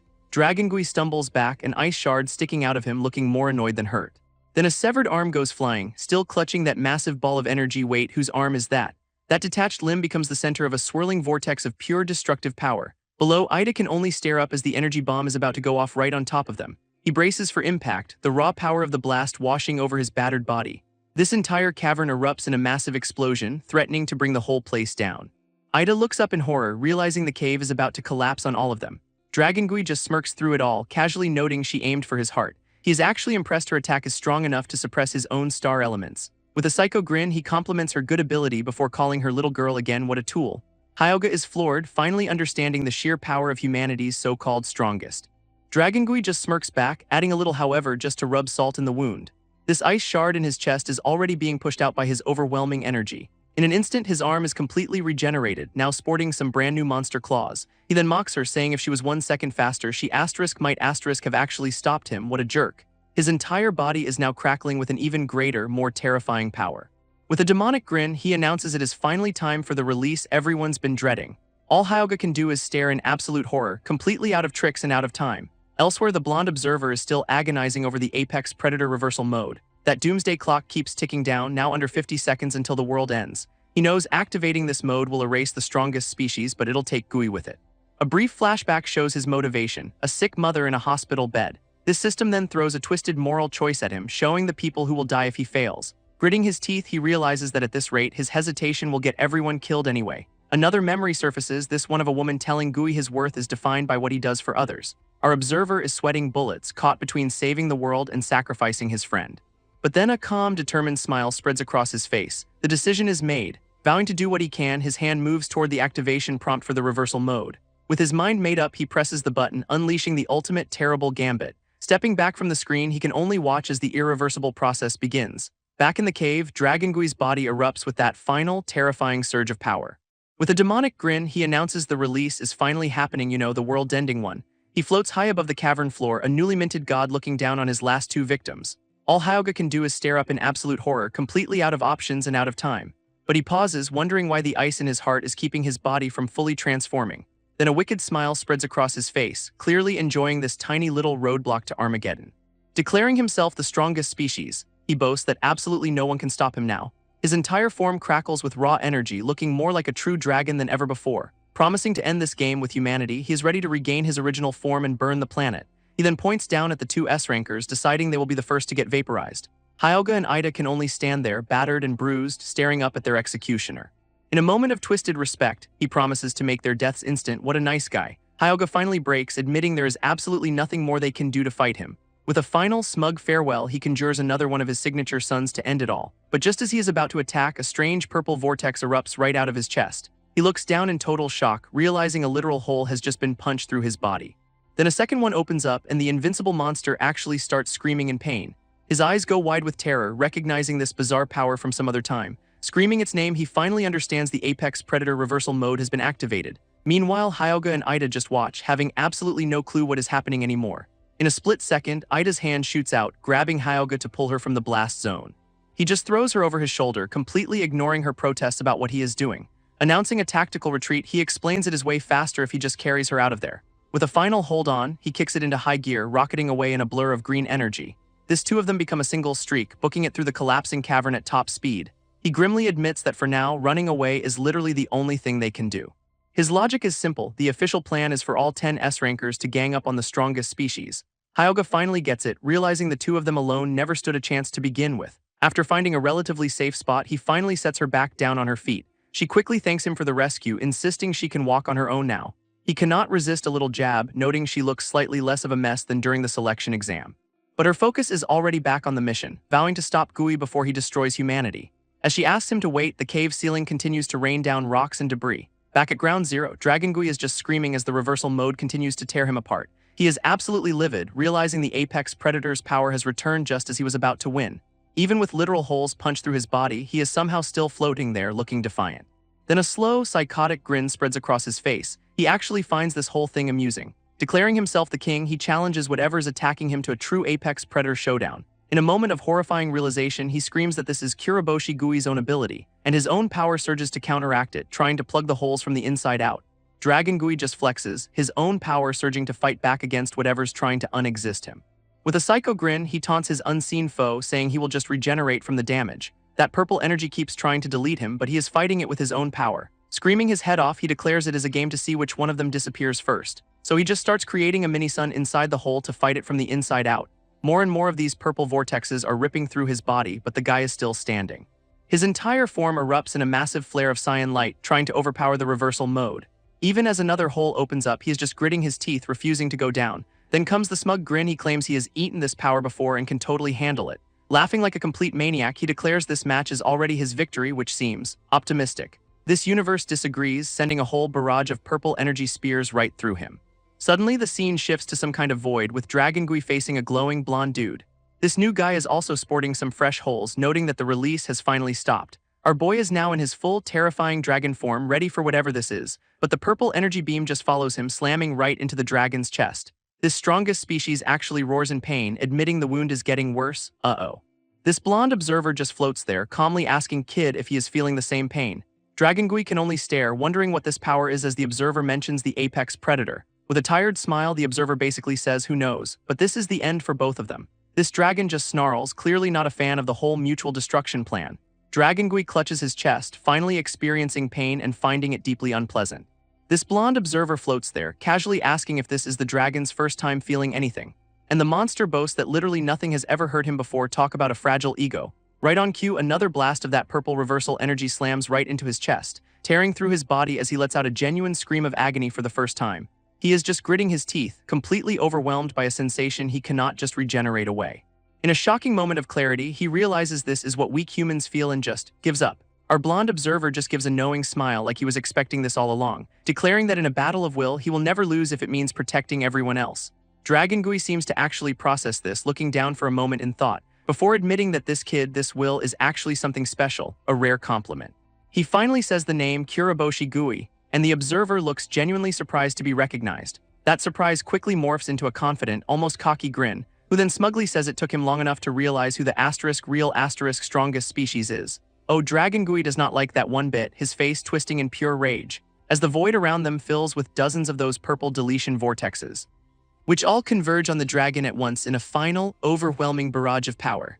This entire mental space is just consumed by a blinding flash of light. A system prompt then declares the apex predator reversal mode is now terminating. Back in reality, the cavern is violently collapsing, kicking up a massive cloud of dust and rock. Back outside, the entire mountain is shaking as the cavern starts to collapse in on itself. A trio of students can only watch in horror as the entrance completely gives way. One of them, looking pretty banged up, is desperately worried about Hyuga's fate. But just then, a boot slams down with authority as two figures emerge from the dust. It is Hyuga and Ida sprinting out of the implosion just in the nick of time. Ida looks back, confirming to the others that they are both alive, which is a nice surprise. This relieved student is thrilled to see them, immediately asking about Kuriboshi Gui. His blonde friend, however, is freaking out, screaming that Gui is an Eva who tried to kill them all. This brown-haired kid just cannot accept it, looking completely torn. He remembers the kind, encouraging Gui who fought alongside him when he was weak, and he just flat-out refuses to believe his friend could be one of those monsters. Hyuga then drops the bombshell. Gui is both human and the strongest species, a secret she was keeping. This blonde girl instantly recognizes the dragon form from that other time it went on a rampage. Hyuga explains he had to release it to save them, but she admits she miscalculated his control over it. Ida just grits his teeth, looking absolutely furious about this whole mess. He scoffs that Gui is just some lame guy trying to act cool, which is why they vet people for the selection. After admitting they had to retreat, he vows they will be back with reinforcements to finish this. Right on cue, a huge dude with a tiny girl says he has already called for S-rankers led by the principal. But the purple-haired girl looks over at the wreckage, saying that might not be necessary anymore. They all turn to look, and where the epic battle was, there is now just a mountain of rubble. This purple-haired girl confirms both Gui and the strongest species have been eliminated, theorizing it is his ability. Hyoga just stares, completely unable to process that eliminated is the final word on the matter. His friend, however, just collapses to the ground, absolutely shattered by the news. This rest of the students just stand there looking grim, having somehow survived the unsurvivable. Ida then starts screaming at the kid to stand up, giving a classic "We protect humanity" pep talk. But Hyoga immediately shuts that down, reminding them they could not even scratch an S-class, let alone the big guy. Undeterred, Ida vows they will just train harder until they can defeat the strongest species themselves. And his little Shounen protagonist speech actually seems to be working on the rest of the crew. Standing united in the crater, the whole squad seems ready to get back to the training arc. Hyoga, however, turns away from the group, her thoughts still fixed on Kuriboshi Gui. Her mind drifts to a memory of him giving her a simple, reassuring thumbs up. She recalls the time he literally carried her on his back to get her out of danger. Then a darker memory surfaces, him holding a bloodied weapon, looking deadly serious. It is followed by a much calmer moment of him with two women in a sunlit forest, and another of him in the middle of a fight, his little companion freaking out beside him. This montage ends on a shot of him in his uniform, giving another awkward but reassuring thumbs up. Hyoga remembers his core belief, that rank and power do not matter, only a person's actions do. Clutching her heart, she is convinced he has to be alive out there somewhere. Suddenly, the scene cuts to a lavish-looking building basking in the afternoon sun, and inside, a girl in a wheelchair looks out the window, whispering "no way" as if she felt it too. This girl in the wheelchair is still processing things, wondering if the strongest species really just disappeared. She realizes her precognition is breaking, a future she never foresaw is starting to unfold. And just then, a new vision slams into her mind, a chaotic storm of colorful lights. Looking out the window, she identifies them as 5 shooting star visions, and her calm completely shatters. We then jump forward 1 year to a city in chaos, with an emergency broadcast blaring about an EVA invasion. A massive, rocky EVA with glowing pink circuits is tearing up the streets, looking for a fight. Cowering in its path, a man holding a child is freaking out, realizing it is an S-class monster. He tries to comfort the kid, promising to protect her, a bold claim for a dude who is only an E-ranker. This EVA does not care about his pep talk, swinging a massive blade arm down to crush them both. With nowhere to run, the two can only scream as their final moment arrives. But suddenly, a pair of hands conjures a blast of freezing energy to intercept the attack, which forms into a massive ice spear called Pluto's Arrow, soaring through the air. This arrow scores a direct hit, slamming right into the EVA's face and stopping it cold. In an instant, the entire S-class monster is completely flash-frozen in a tomb of ice. This man and child are left staring in shock as a new arrival apologizes for being late. Turning around, he sees a blue-haired warrior with an S-rank armband has saved them. And it is none other than Hyoga, looking way more powerful and confident after the time skip. This little girl, completely unafraid now, runs over to thank her new hero for the rescue. Hyoga actually shows a softer side, kneeling down to comfort the kid and tell her it is okay. She then points them toward a secured area, calmly directing the civilians to safety. With the city under siege, Hyoga's boot hits the pavement with authority. Her squad, including some familiar faces, is here to clean up the EVA mess. That father and daughter are just thrilled to still be breathing, thanking her profusely. She gives them a gentle wave, a far cry from the cold person she used to be. But the party's just getting started as another EVA slams its blade into the street, and it brought friends, a whole swarm of these spidery, pink-lined monsters. Hyoga rallies her team, ordering them to exterminate the pests and protect their city. Her 2 Aranker teammates, Hazel and Kaney, immediately charge into the fray.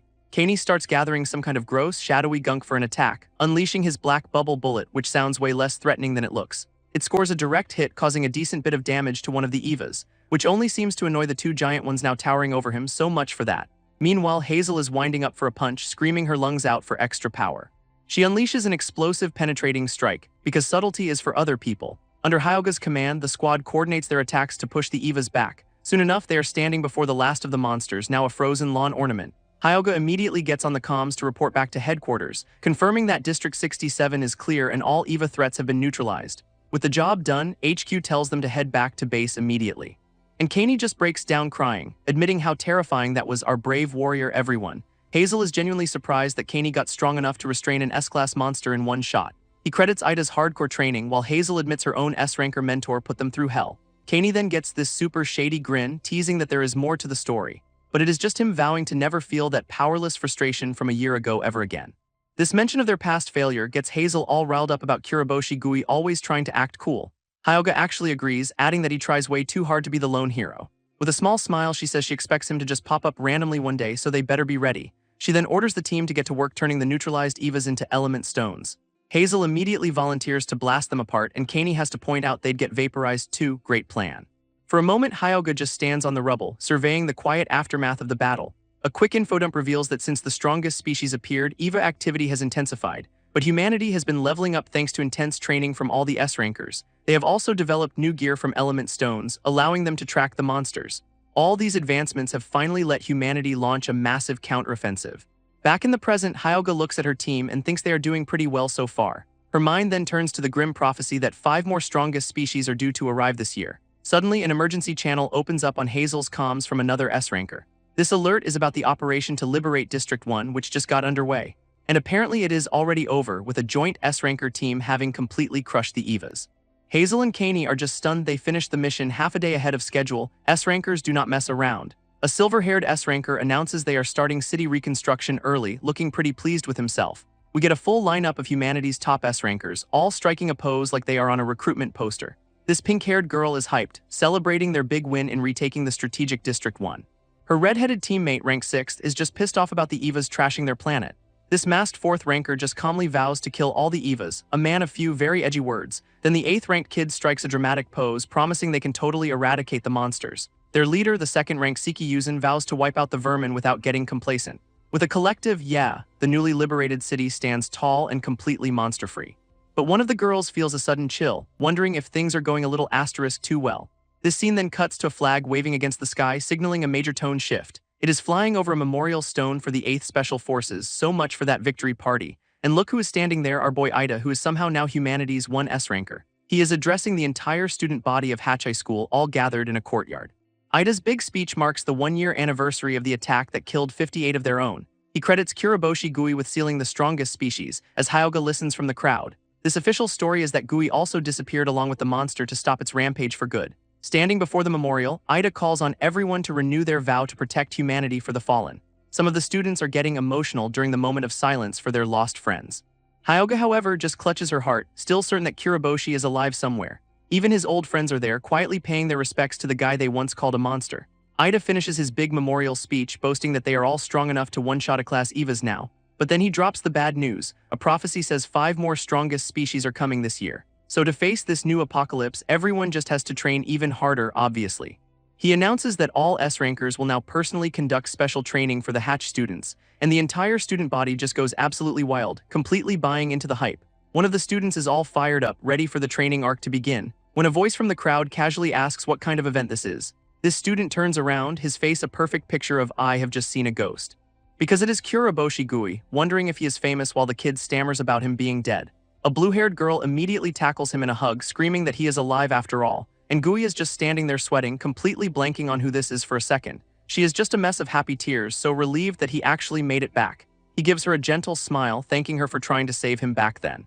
Which is immediately followed by her powering up to lecture him about being so reckless. Suddenly, Kaney and Senri come running up, shouting his name in total disbelief, and it turns out the whole selected members squad is here, all safe and sound. One of them even points out that Gui got buffer, and he is just like, "Oh yeah, I noticed." Meanwhile, Ida and the other S-rankers are just watching this reunion, completely dumbfounded.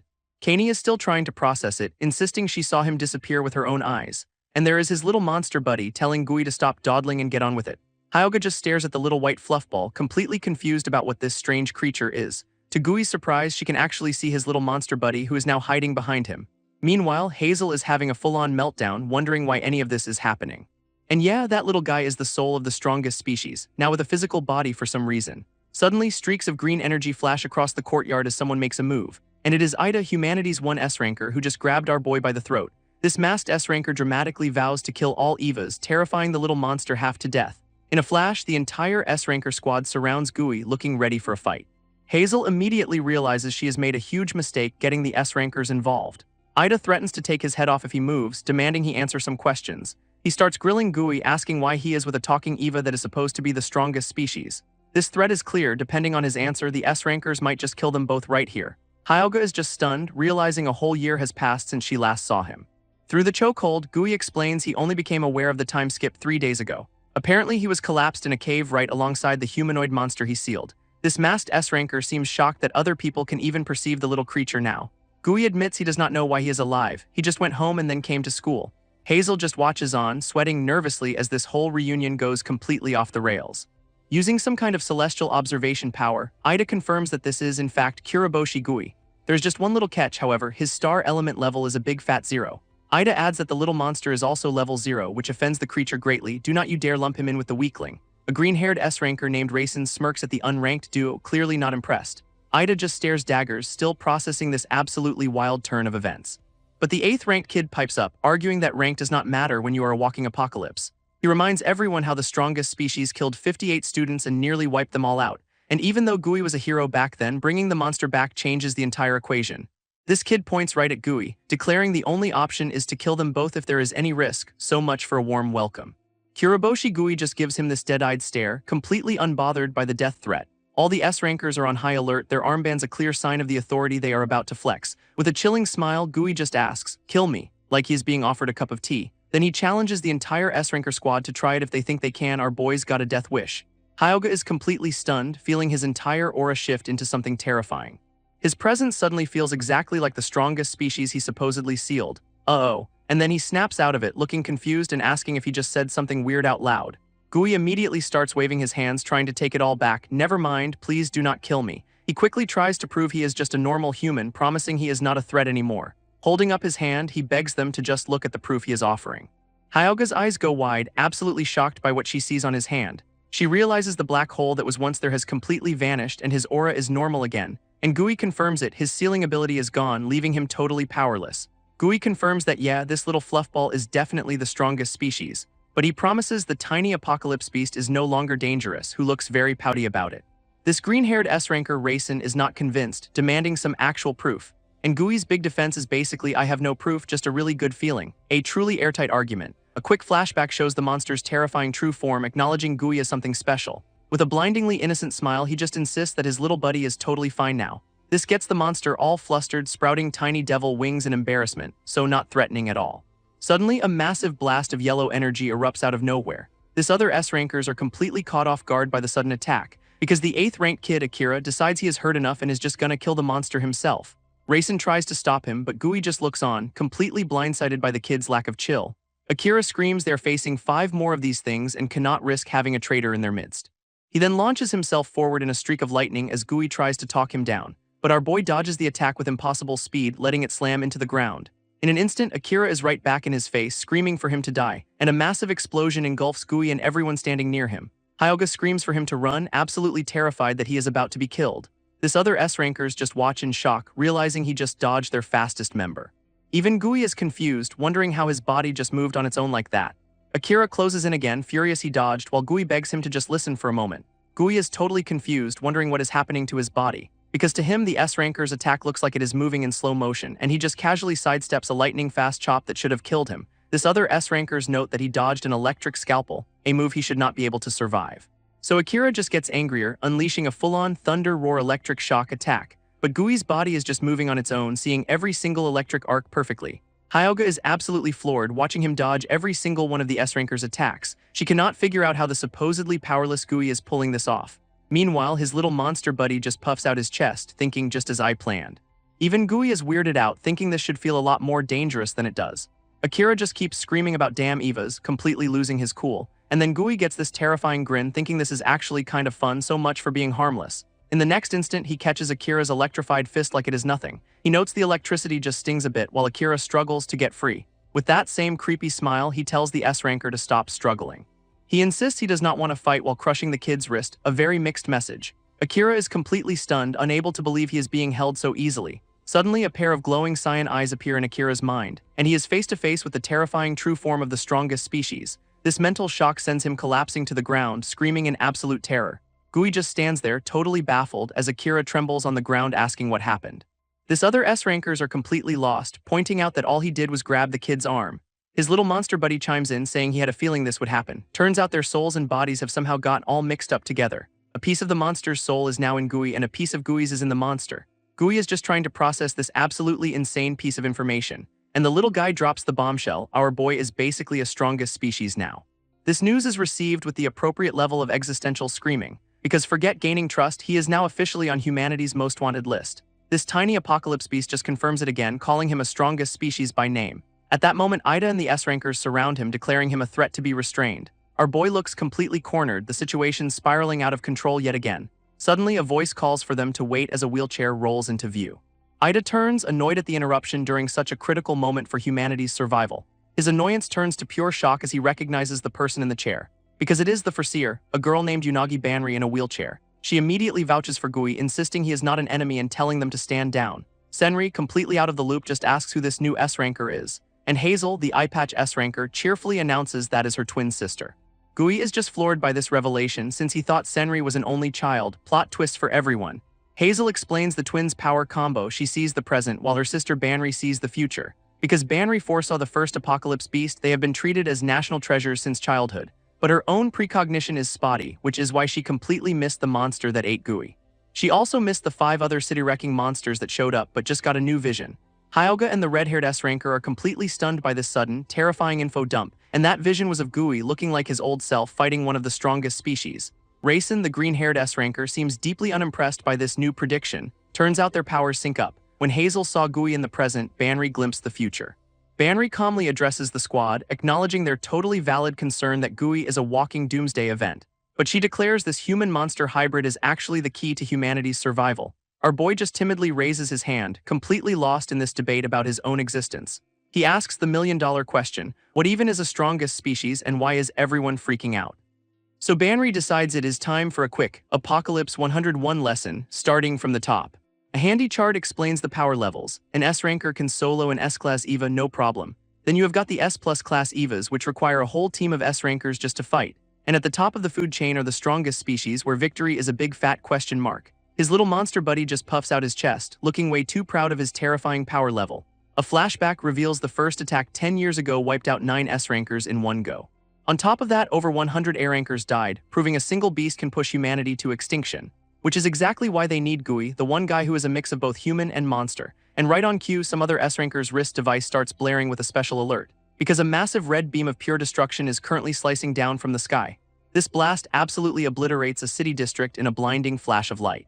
This new apocalypse is happening just 50 kilometers away from the school. A massive shockwave tears through the streets, sending the local defense squad flying. Their ranker captain, a guy named Suzumu, looks up in horror, hoping it is just an EVA. But his alert confirms it is an S-plus class threat, which is way above his pay grade. In fact, the power level is completely off the charts, ordering all rankers to just run. From the smoke emerges a terrifying, armored dragon, one of the other 5 strongest species.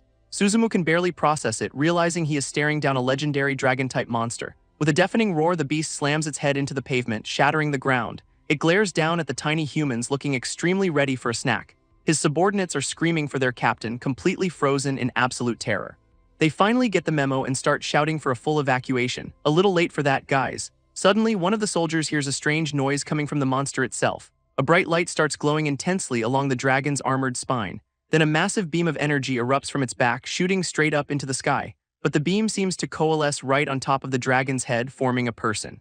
And standing there is a newly formed horned man, looking very confused and very naked.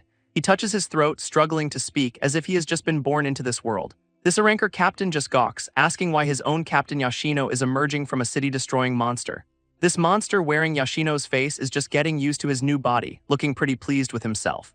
He strikes a pose, proudly announcing he built this body from the DNA of someone he devoured, a real artist. Suzumu's expression just screams that he has processed the information and regrets all his life choices. From his perch on the dragon, the monster captain looks down at the tiny, screaming snack on the pavement. With a grin that promises nothing good, he declares he is here to enjoy himself on this new planet.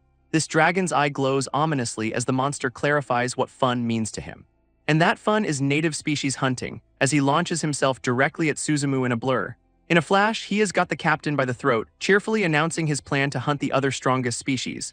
His ultimate goal, he says with glowing red eyes, is to eat them both and become king of the universe, so you know, small goals.